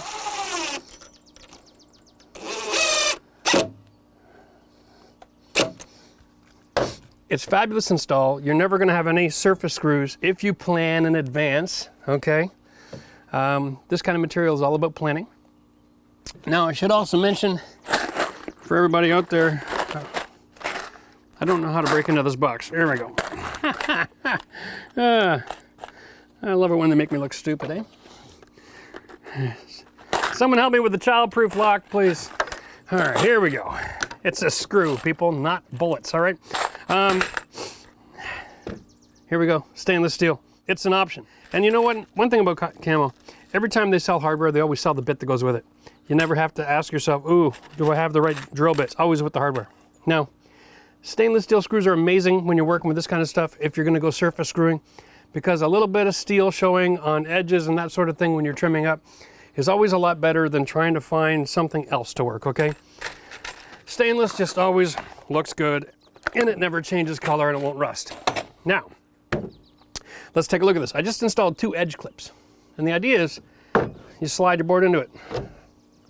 There. Now that side's attached to the deck. It's not going anywhere. But if you're going to keep going with this no surface screw system, okay, then you got to do this. And this is where it's really a lot of fun. Okay, you put it over the joist, slide it into the gap. Okay, that's it. All right, and so we're going to just show a demonstration of this. This is why I bought this board as a demonstration. Ridiculous. This is how you install your whole deck. All right, put all your clips in, and then you keep sliding your boards and sliding your boards and pushing and pushing and pushing. And when you're all done, you can screw them all down. Now, the package comes with this. And this is a great little gizmo, right? What it does is it takes the screw head and it fires into the center, and it automatically sets you up, all right? You can just take your drill and it'll automatically zoop, put you right into the screw bit every time. So you can just kind of, there's my screw, there's my hole. Oh, did you hear that? I don't know how far to go. Let's see what happens. Oh, that was it. That one's done. It was that easy. Wow. And you can do that by hand. Or as I'm about to show you now, you have the other option. You put the right bit in your gun for your camo drive system, and you can stand up like a grown-up. And while you're sliding all of your deck boards together, someone else can be walking behind you, and they've got the tip that does the same thing. It always finds the top of the screw head, right? So it doesn't take a lot of intelligence to do this. Done. That's pretty brilliant. Now, can you imagine if you had a couple thousand square feet of deck to do with this? Right? You're just standing up, drilling away. Nothing to it, right? Anybody can put clips and boards together. It's really kind of funny because generally the rule of thumb in life is the more expensive the material, the more competent the installer needs to be. But in this case, this is a really expensive material, and it's kind of like the simplest installation system around. Doesn't take any brains. Doesn't give you any screw surface. I love it.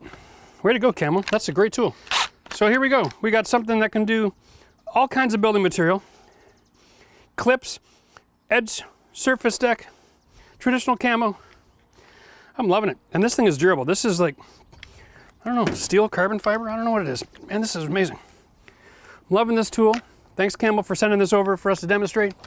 Appreciate it, guys. And listen, if you're going to be doing a lot of decking in your world, or you can probably go to Home Depot nowadays and rent something like this, I would suggest it.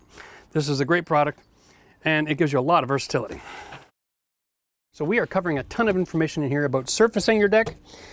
But what if you're in a situation where you have yet to figure out how to attach it to your house? Because most people do it wrong. They cut corners, they cheat. Or you have an existing deck you're going to resurface, and some of your structure is a little bit, shall we say, sketchy. We're going to give a couple cards up here. You can click these links and you can find more information about decking that's related to that situation. But for the rest of this video, we're going to focus on finishing the deck. So now we're going to jump into the handrails, then we're going to show you how to do stairs 3 different ways. Hopefully I got a few more tricks up my sleeve that'll be some use to you. Now, if you've learned anything yet so far this video, give it a thumbs up, all right? Send YouTube the signal to say, hey, more people need to see this information because it's going to change my life. All right, let's go back down to the other end of the deck. We're going to talk about handrails now and the simple system for installing something really classic looking and all the different options for finishing them that most code books around North America will approve, and then some options that they won't approve but that you can modify after you get your deck inspection finished. All right, let's go take a look at that now. Okay, so we're back to the handrail now. Remember the last time we were talking about handrails, I was just putting this temporary cap on. Believe it or not, that was 2 days ago. Now, it worked. Nothing twisted. I'm telling you, this secret is worth money in the bank. Be careful when you're taking screws out of wood. They get hot. Ooh, yeah, you feel it. Okay. Yowzers. Perfect. Nice and flat, no twist.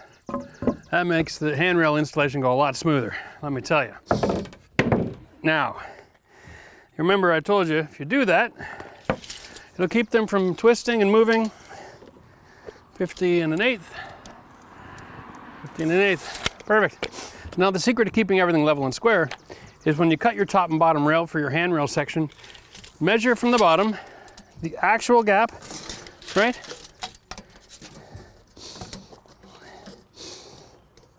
Okay, 46. And there's 2 ways to do that. You can bend the tape in and use your experience, or you can measure this actual distance, 43 1/4 and a hair. Whoa, 43 5/16. And then my tape is 3 1/4 inches long. I'm gonna add that together to get your dimension.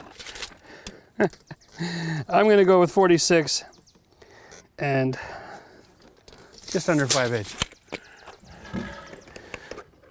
Nice to have a scrap piece of lumber around. You can write everything down. When I'm making notes, because I'm not using metric, which would be a lot easier, to be honest, in this scenario, I'm just going to admit it, okay? Metric is superior when you're doing these kind of details. I'm using 46 5/8 shy, or I go L for large. That's an extra 16th, one way or the other. That's how I work. You can use that system if you like, or you can go and buy yourself a metric measuring tape for this kind of scenario, and it'll make it a lot easier on you. You got to know exactly what you're going to do here for your install. Let me just bust this open. This is the veranda rail kit. You've all seen these at Home Depot. I'm pretty sure Lowe's has a supplier of Pretty much the same thing, only different. We'll bust in the box. There's a component in here that you need to have before you start measuring your railing. Aha! You see on the picture, it has these clips, okay? Now, in the picture on the box, they're not using the clips, oddly enough. But for homeowners especially, these clips are going to make your life a lot easier because it means that you don't have to screw your things together on an angle. Okay, here you go. That's a good point. Max just reminded me when we were doing this project at his house. Some of the boxes with the clips were missing because they sell them separately. And if somebody returns the product and they don't put those little white boxes back in, people at Home Depot aren't opening the boxes to check. So you should, because these do not come sealed at the ends. Make sure that there's a white box in each end before you take it out of the store.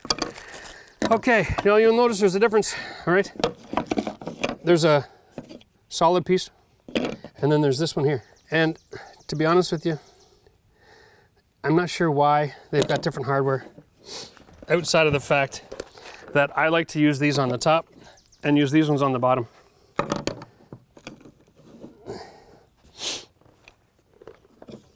These will actually fit right in the hole, 2x4. All right, and you screw them on, and then you can come bring your thing in position and screw it in. But there's a thickness to it, and you got to take that thickness off your total handrail. And then this one here gives you a little bit of mercy. Okay, so let's just measure the plate on this. It's going to be 1/4 inch. Yeah. So we got to take our total measurement minus 1/2 inch. Okay, minus 1/2. Which is 4/8, which leaves me 46 1/8. Now I got my measurement. We're gonna go and cut our top and bottom rails. Okay, so the last time I put together a handrail system like this, we had a ton of comments. And I'll be honest with you, we have supply chain issues right now especially. So we found in the store, not even where they were selling the spindles, but around the corner, there's some steps and lattice and that sort of thing. And it was standing up, you'll see a bunch of 2x4s. And they come pre-drilled, okay, for the veranda size hole, okay? Now, this is pressure treated, and honestly, I'm not putting pressure treated on my cedar deck. So I'm gonna show you a quick trick so that you can make your own. For that, we need a table saw. So what I'm gonna do is I'm gonna take the table saw and cut the top of this board off so I have a template. And then I'm just gonna use a couple of clamps and then drill the rest of my holes in my cedar later. Sounds simple enough, doesn't it?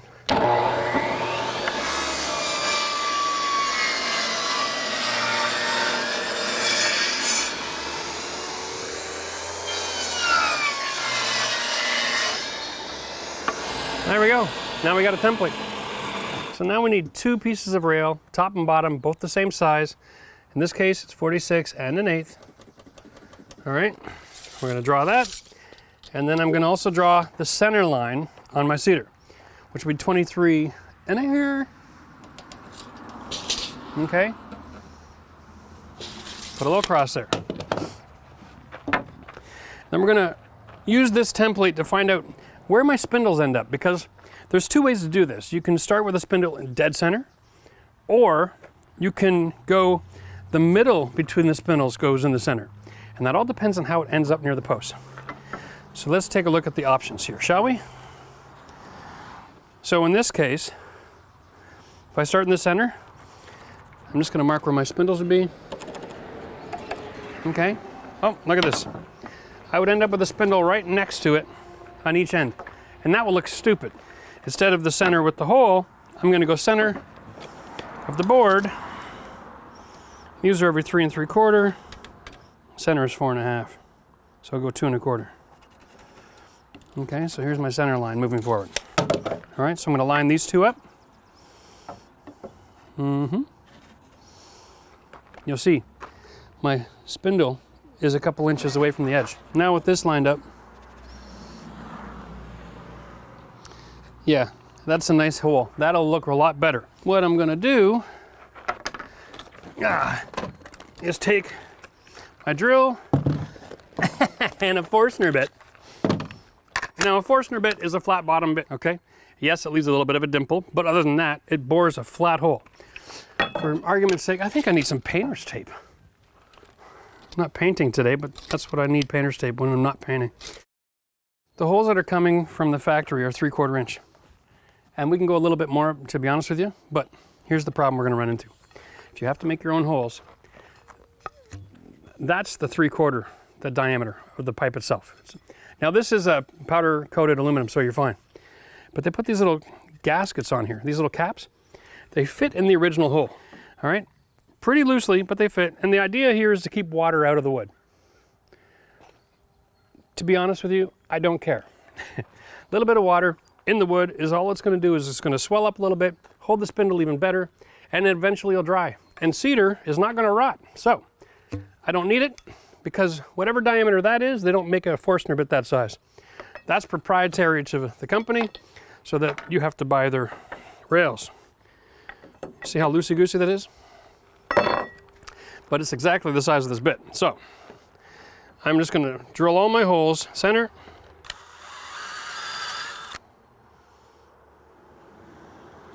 Get them all marked first.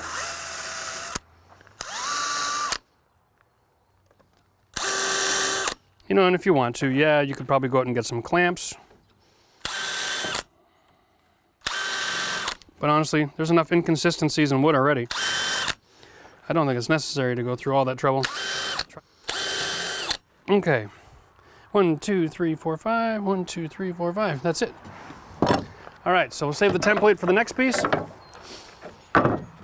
Now we need some painter's tape. I'm gonna set that there, and I'm going to measure off to 1 inch, and I'm gonna put my tape on. My tape is extremely large. Now my tape is dirty. And 1 and a bit.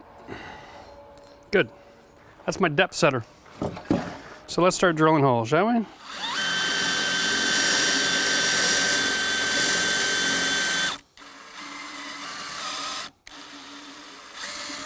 Done.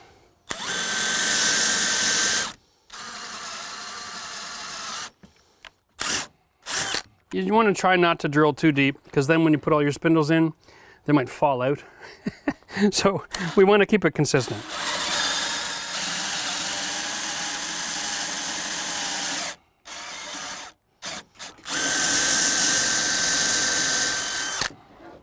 Now I'm going to go cut this at my mark.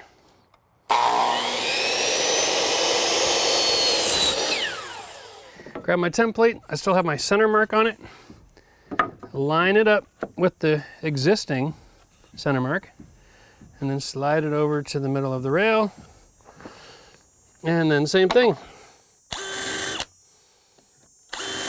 Now do yourself a favor when you come to the railings. I can't do this today because, well, they're out of inventory on these rails. Gotta love supply chain issues. But it's always best to do one system at a time because you have a drill set up for every different kind of screw or drill bit or whatever. Now, if you can buy them pre-drilled in your area, then do it. It's really not that much more expensive than the regular cost of a 2x4.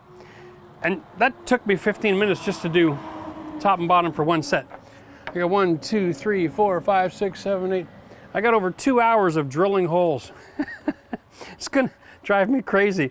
But, you know, if you need a solution, it is an option. I wanted to show you this as well. If you have a pre-drilled rail, right, what I like to do is, and use pencil for this. This is easy because pencil not only washes off, you could also sand it off if it drives you nuts. I'm gonna go to mark my center on the board here. Okay, so it's 23 1/4 and a bit. There's my center on my decks. Okay, I got my center of my rail, let's call it. Okay. Now I can line these two up and take a look at my positioning, right? If I like it, then I can use the center line to measure left and right and cut my rails. If I don't, I can put the hole to the middle. You'll see, look what happens here in this particular case. But those are the only two options you need to worry about. Put the hole on the center mark or put the center of the holes on the center mark. One of those two options will give you the ideal scenario for each section of railing. Treat them all individually. Don't try to do spacing where you imagine where the next post would be, and then that's crazy. Just stop. Take each section individually, mark your center, figure out you use the center of the board between the holes or a hole as the center mark. That's the only choice you have to make, and that will give you perfect rails, and you're not going to have them all installed like this. Okay, make sure you do a top and bottom for each section, line them up, put them in the hole, make sure they look perfect.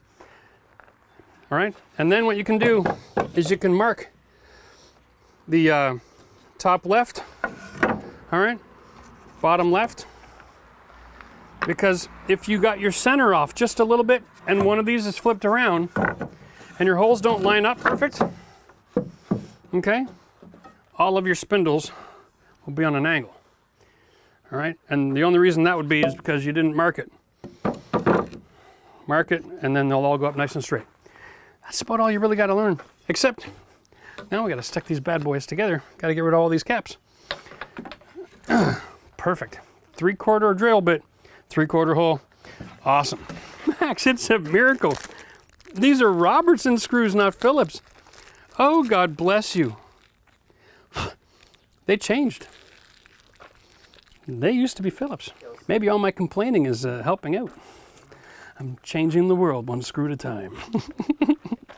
All right, here we go. Now, the top rail. We want to use this one, and here's why. All right, when we install this, we want this completely out of the way so that we can put a finished piece of wood across, all right? You don't want to use this up there because then you can't install a drink rail. And what's the point of a deck if you're not going to be able to lean on it and put your drink down? What's the point of a deck? All right, so this is the top. Because I marked it, I'm not going to get confused. I'm going to put a couple of screws in here and put this plate on. Love the Robertson screws. This is awesome. Now, I know some of you might be thinking, wow, that's a lot of screws. Okay. Yeah, that's a lot of screws, but we are dealing with a structural element here.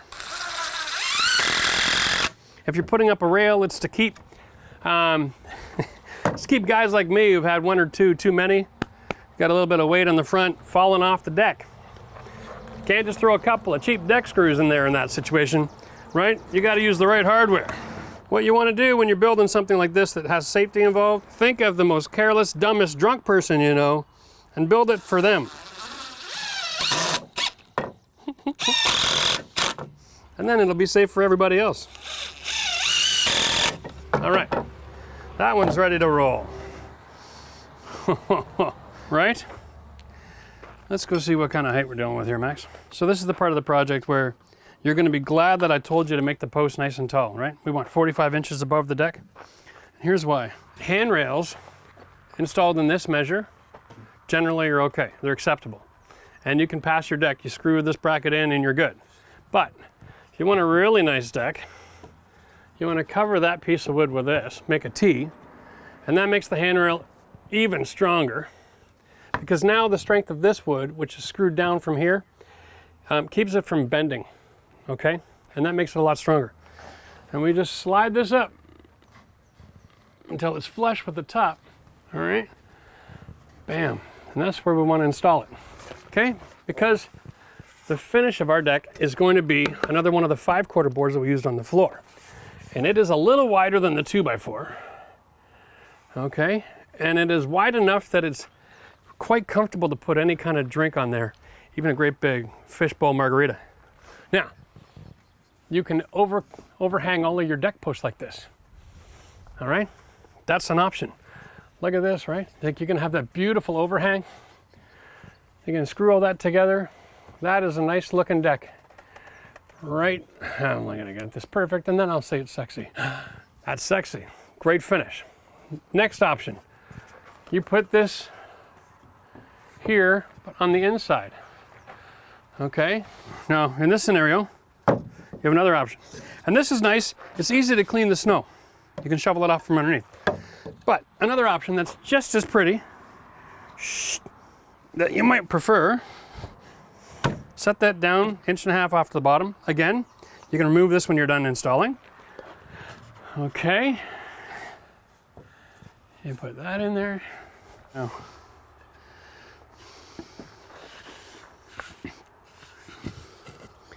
okay.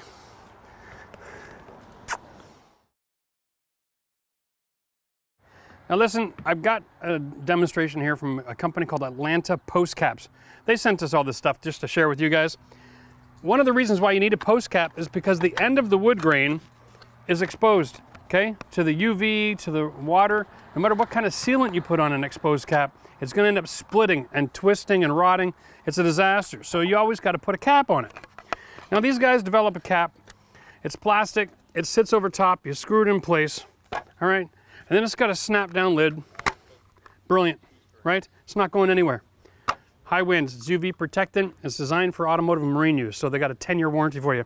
Now, we've worked out a deal on the phone just for you guys. So you got to check the video description, find out what the deal is and how to get in touch with them. We'll put links down there. Or if you go on our website, we have an affiliate page, shop with us. It doesn't mean anything. It's just a place where we put all these deals so that you can identify all the deals that we have available for you guys. Okay, listen, check it out. If you don't know how to check the description, underneath the video, there'll be a little sentence or two and it'll say show more. If you click that, it'll expand and you'll get the entire video description, all the details, other options, how to shop on Amazon and help our channel out. All that information is down there, okay? So if you're new to YouTube or you're not familiar, that's great information for you. Now they come in all the different sizes, right? For 4x4s, 6x6s, all the different colors. This gray is really cool because these spindles actually come in a gray powder coated option as well. So you can get the gray in the 4x4, or if you're using 6x6 posts, you update there. They got 8s, they got 12s.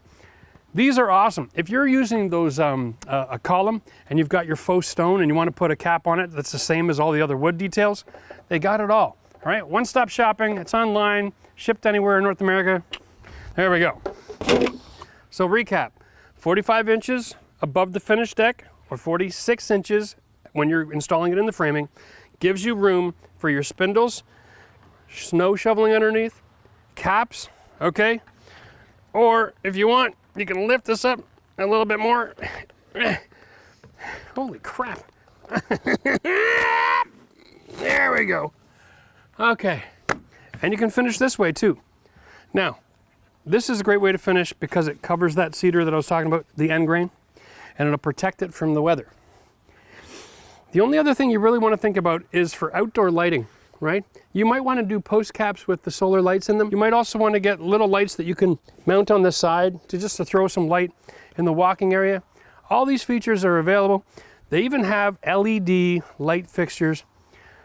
You drill a hole in your wood and you can plug them right in and attach it all to a harness underneath the deck. Limits, there are none. Outdoor living is getting really complicated with a ton of options, so really want to think through your design before you start building. Now think about this. If you'll remember, we did a video about, a live show about all the mistakes that homeowners make when they're renovating. One of the most common mistakes that you make is you don't know the end from the beginning, right? You don't know how you're going to finish. Am I going to go with post caps? Am I going to use this system? Am I using solar? Am I using LED? Do I need to run wiring? Do I have space to crawl around with the harness, or do I need to install it as I go? Consider all these options. Know your plan before you start. These posts were cut to a certain height for this drink ledge option for adults so that I can rest on this with the drink on the edge and enjoy my backyard, all right? Still works if I want a post cap, okay? Drink ledge is just a little bit lower. Nothing wrong with that, all right? So for you at home, if you're building your own deck, 46 inches out of the frame does both options, but you're gonna wanna know what you want, okay? Before you get started, please, please, please plan ahead. All right, enough of that.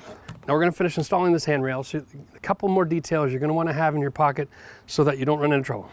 Now, one more thing. The box of spindles that come, all right, you have two options. One is for rails, one is for handrails on the stairs. They actually come a little shorter and they've got some adjustable fittings on them, okay? That's brilliant. They are designed for 6-foot length of rail, which in most building code areas is as long as a handrail can be without another structural support. So keep that in mind. Don't go getting creative thinking now I can drill holes. I'm gonna make a 12-foot rail. That's just dangerous, okay? Put in a post at least every 6 feet, and then you and your loved ones will be safe, and then you'll know exactly how many of these packages to buy as well. Now it's funny, after all of that, I never mentioned which one I'm setting myself up for. I'm not going all the way across the top in this case. I have a little bit of a lack of outdoor lighting. So I'm gonna be setting my rail so that I can install some solar lights. And they need about an inch that they can sit over top of this, like in that. Now it's time to throw the level on here. Woo-wee. Okay. All right. Okay, now here we go, kids. You want this right in the middle. Before you drive the screw all the way in, you want to get the screw on the other side as well. Now, these screws go on an angle. And they have a really good shear strength. And they are strong enough to do all of the work to keep this railing in place for whoever ends up trying to run through it. So, when you're putting the rest of your capping on, you can worry about aesthetics and not about structure. You don't have to drive screws on the angle and try to tie it all together. The other pieces of wood that go on top, you screw down the top into this, and we'll screw from the underside to pull the cap together, and that's it. So the top of this has got no screws in it, and that'll help to promote a long life. Just like the same concept of when we're putting in the camo in the floor, we don't want screws on the surface up here either.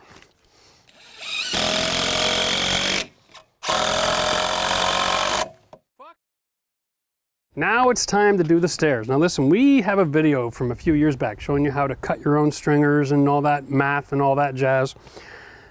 The easiest way to do stairs is to build it in the same height dimension options as stairs come in, right? So 8-inch increments. So if you build your deck 8 or 16 or 24 inches off the ground or so, stairs become really easy. Now if you go to your local hardware store, in my case I went to the Home Depot and they have a couple options. They've got these things in metal and they come in different step options, okay?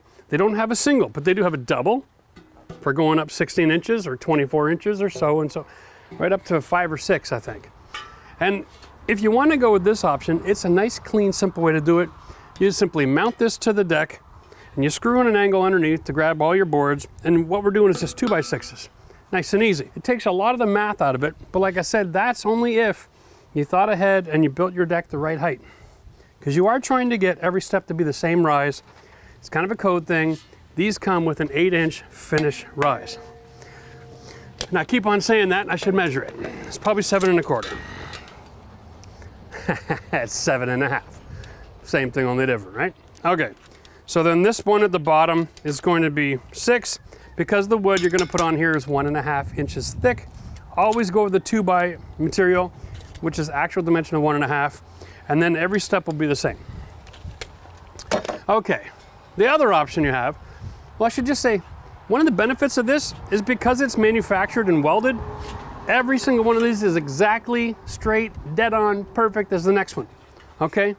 The other option they have there is the wood ones. Same thing, the bottom step is shorter than all the rest to give you that continuity, but you know what?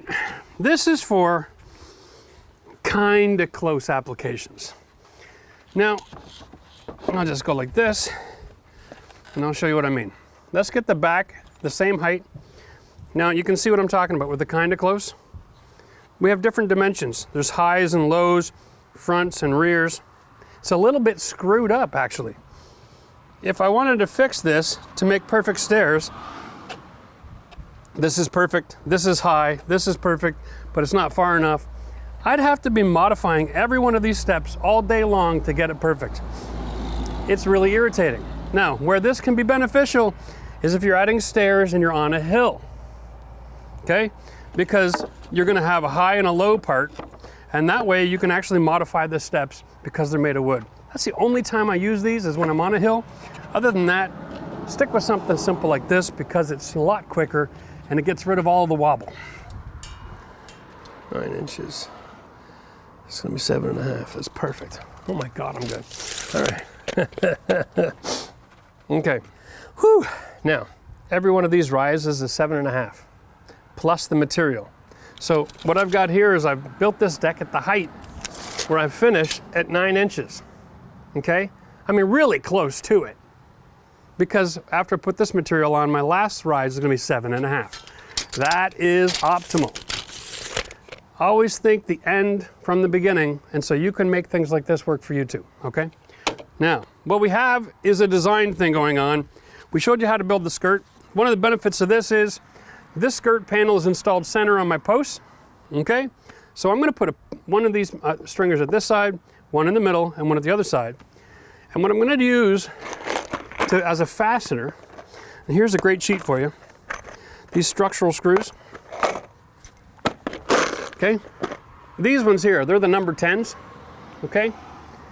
And on the back, they make the claim, and I know it's kind of hard to believe, but this screw has the same shear strength, same load capacity rating as a 1/2 inch metal lag bolt, right? This tiny little screw.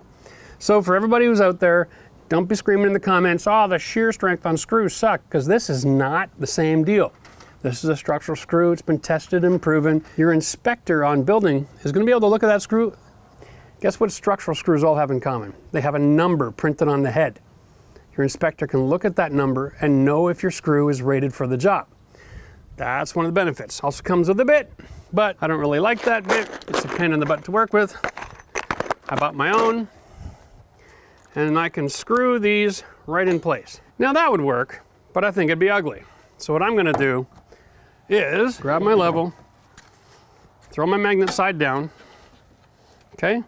And I'm just gonna adjust the height here.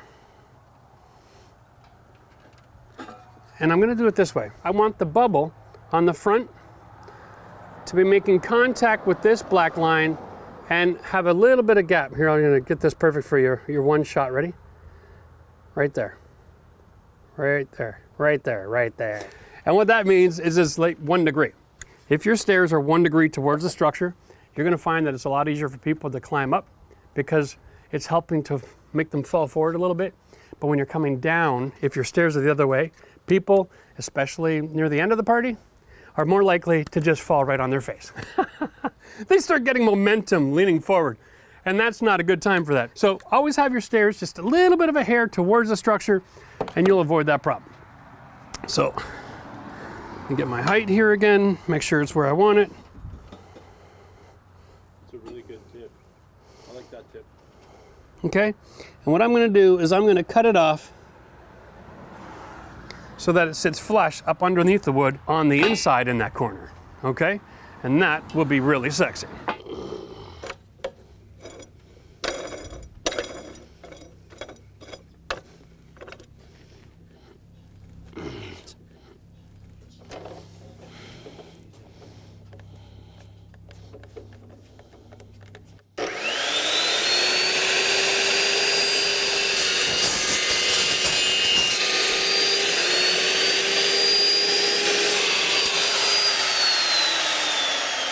Okay, we're just throwing this step in for all of you folks at home who are actually going to duplicate this whole installation. There is a gap behind this to the board. This is exactly the same as the material that we're using around here. So I just cut a couple of shims. I'm going to stick them up in place and fire a brad nail into it real quick, just so it's not going to fall out on me, okay? I'm going to pack that into all 3 of these locations, although I don't know how the heck I'm going to reach back there. Oh, this is a job for my son. Oh, man. Okay, go. Thank you very much. Now you can see how this is coming together. Each of these screws I'm putting in are rated for 1,000 pounds, right? Because 1/2 inch lag bolt rated for 1,000 pounds. So we're gonna screw near the top of it, the hole, so that it's not slipping around on us. We're gonna get all 3 of these installed. Ah, ha, ha.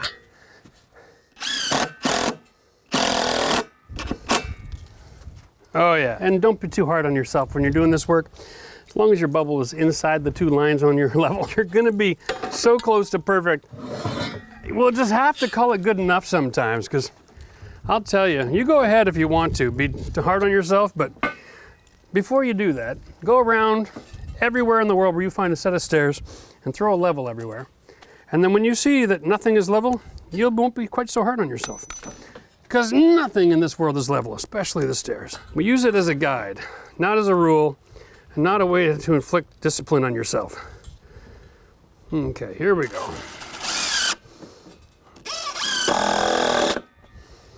Sometimes the idea of close enough, it's just gotta be close enough. I'm gonna check this here. Right? Especially when we're finishing on an outdoor patio, I got a bit of a movement here. I got about a 1/16 of an inch on each side. Now, there's two ways to fix this. One, I can take a grinder and cut the backside over here, or I can just go inside and grab a couple of those felt pads and put them underneath the corners. That's what I'm gonna do. So now I've got my cedar 2x6s. And the reason I went with cedar 2x6s is really simple. I need 1.5 inch rise. And I need to have an average step. I'm gonna show you this to you. Check this out. So if I put 2 of these bad boys on, I end up with an average step that is exactly 11 inch. Because 2 of them together is 11 inches. Just a little shy. Okay, so we screw all this together. It gives me a nice little bit of an overhang, which is a nosing, which is lovely. And because we're making actually 4-foot steps, I think we're making 4s, right? Wow. Like, we're really making 4-foot steps. Yeah, since we're making 4-foot steps, I just cut all of these exactly in half. And I have perfect number of wood. I'm just gonna run into the saw and I'll be right back. All right, so now important to remember that when you're working with cedar or pressure treated wood, you need to have screws that are labeled for ACQ compliant. And the label will say ACQ checkmark, okay? Something like this. That's important. If you're not using the right screw, then you're screwed. So let's just put this in here on an angle. I'm using a 1.5 inch screw, and because it's going at an angle, it actually is impossible for it to stick through the top. Okay, so that's the good part. It also gives you really nice compression. When your screw is going on an angle, okay, the head is a lot wider. So when you get to that point where you've got compression like this from the underside, that's where you want to stop. Don't drive it through until you go through the hole. At the end of the day, if you're coming through like this on an angle from each side into the wood, okay, the board has no ability to go left or right. And that's what you're looking for, something to keep it stable. Gravity does a lot of the work. We're just trying to make sure things aren't moving around on us. Now, before I put the second screw in, I want to make sure that my angle here is still good. I want to have the same kind of overhang at the top and the bottom. Yep. Okay. So now all we have to do is just line all this up. It's relatively a piece of cake. Okay. Change angle on the other side. The way to remember this is when you're screwing, always screw from the outside towards the inside.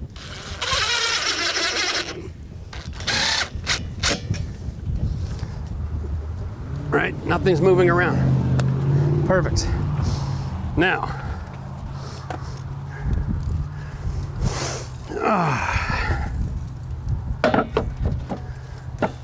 one more thing to mention,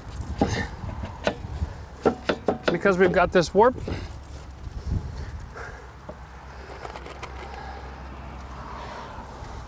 as soon as if I have a board that's got a warp,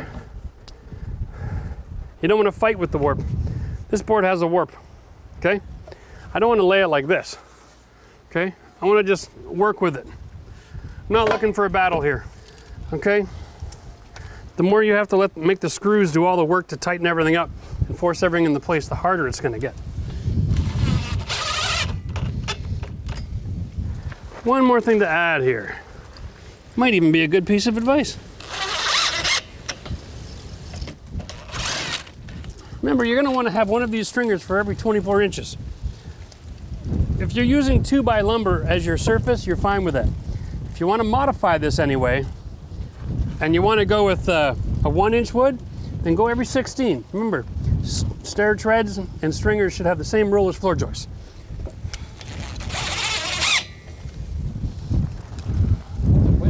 Yep, it's picking up, Max. Better get this done before the typhoon comes.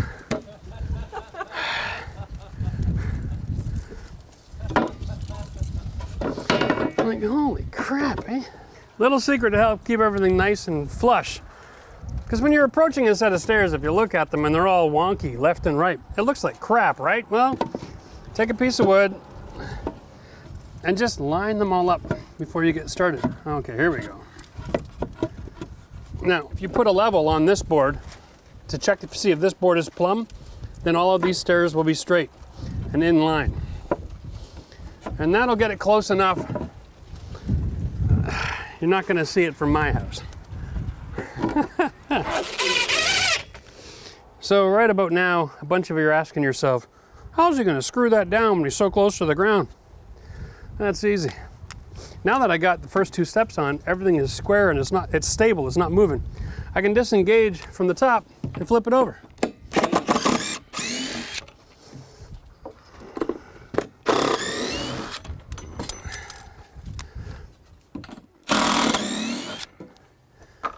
All right.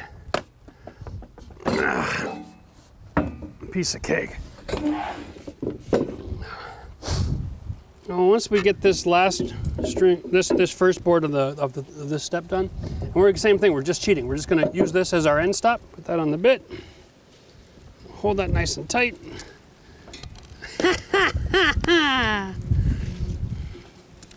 Throw in a screw here.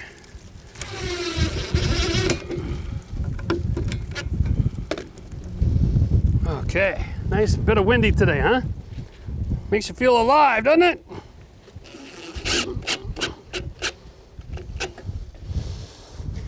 Whew. Now that we got that done, let's put this back in place.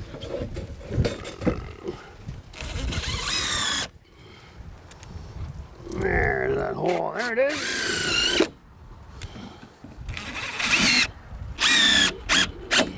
Whew. There we go. Now, the only thing left to do is get my palm sander out, clean up my edges a little bit. Now, if you want to add a handrail to a scenario like this, you're perfectly capable of doing it. The biggest trick here is that when you put a post down, now you've got to actually consider putting wood across the front as well on the inside, so you have something to anchor it to, okay? So if you want to put a post here, you can't just attach to here, all right? So what I would suggest, if you want to add a post, in behind this part right here, okay, there's another hole. Put a 2x6 across the back side in there, screw it from the bottom, and then you can have some meat, a little bit more meat than just this corner. You have a couple points to attach, okay? That's a really good idea. And then, you know what? There are no end to creative options, okay? The secrets to successful decks are always the same thing. End from the beginning, have a plan, sort out your materials before you get started, and make sure you pay attention to details. If you don't like something, fix it before you move forward. Sometimes when we're making these videos, we rush a little bit because we're trying to get the video done, and we don't take the amount of care that would probably take otherwise, but that's okay. I'm working in my house and Max's house, and we're pretty easy on each other.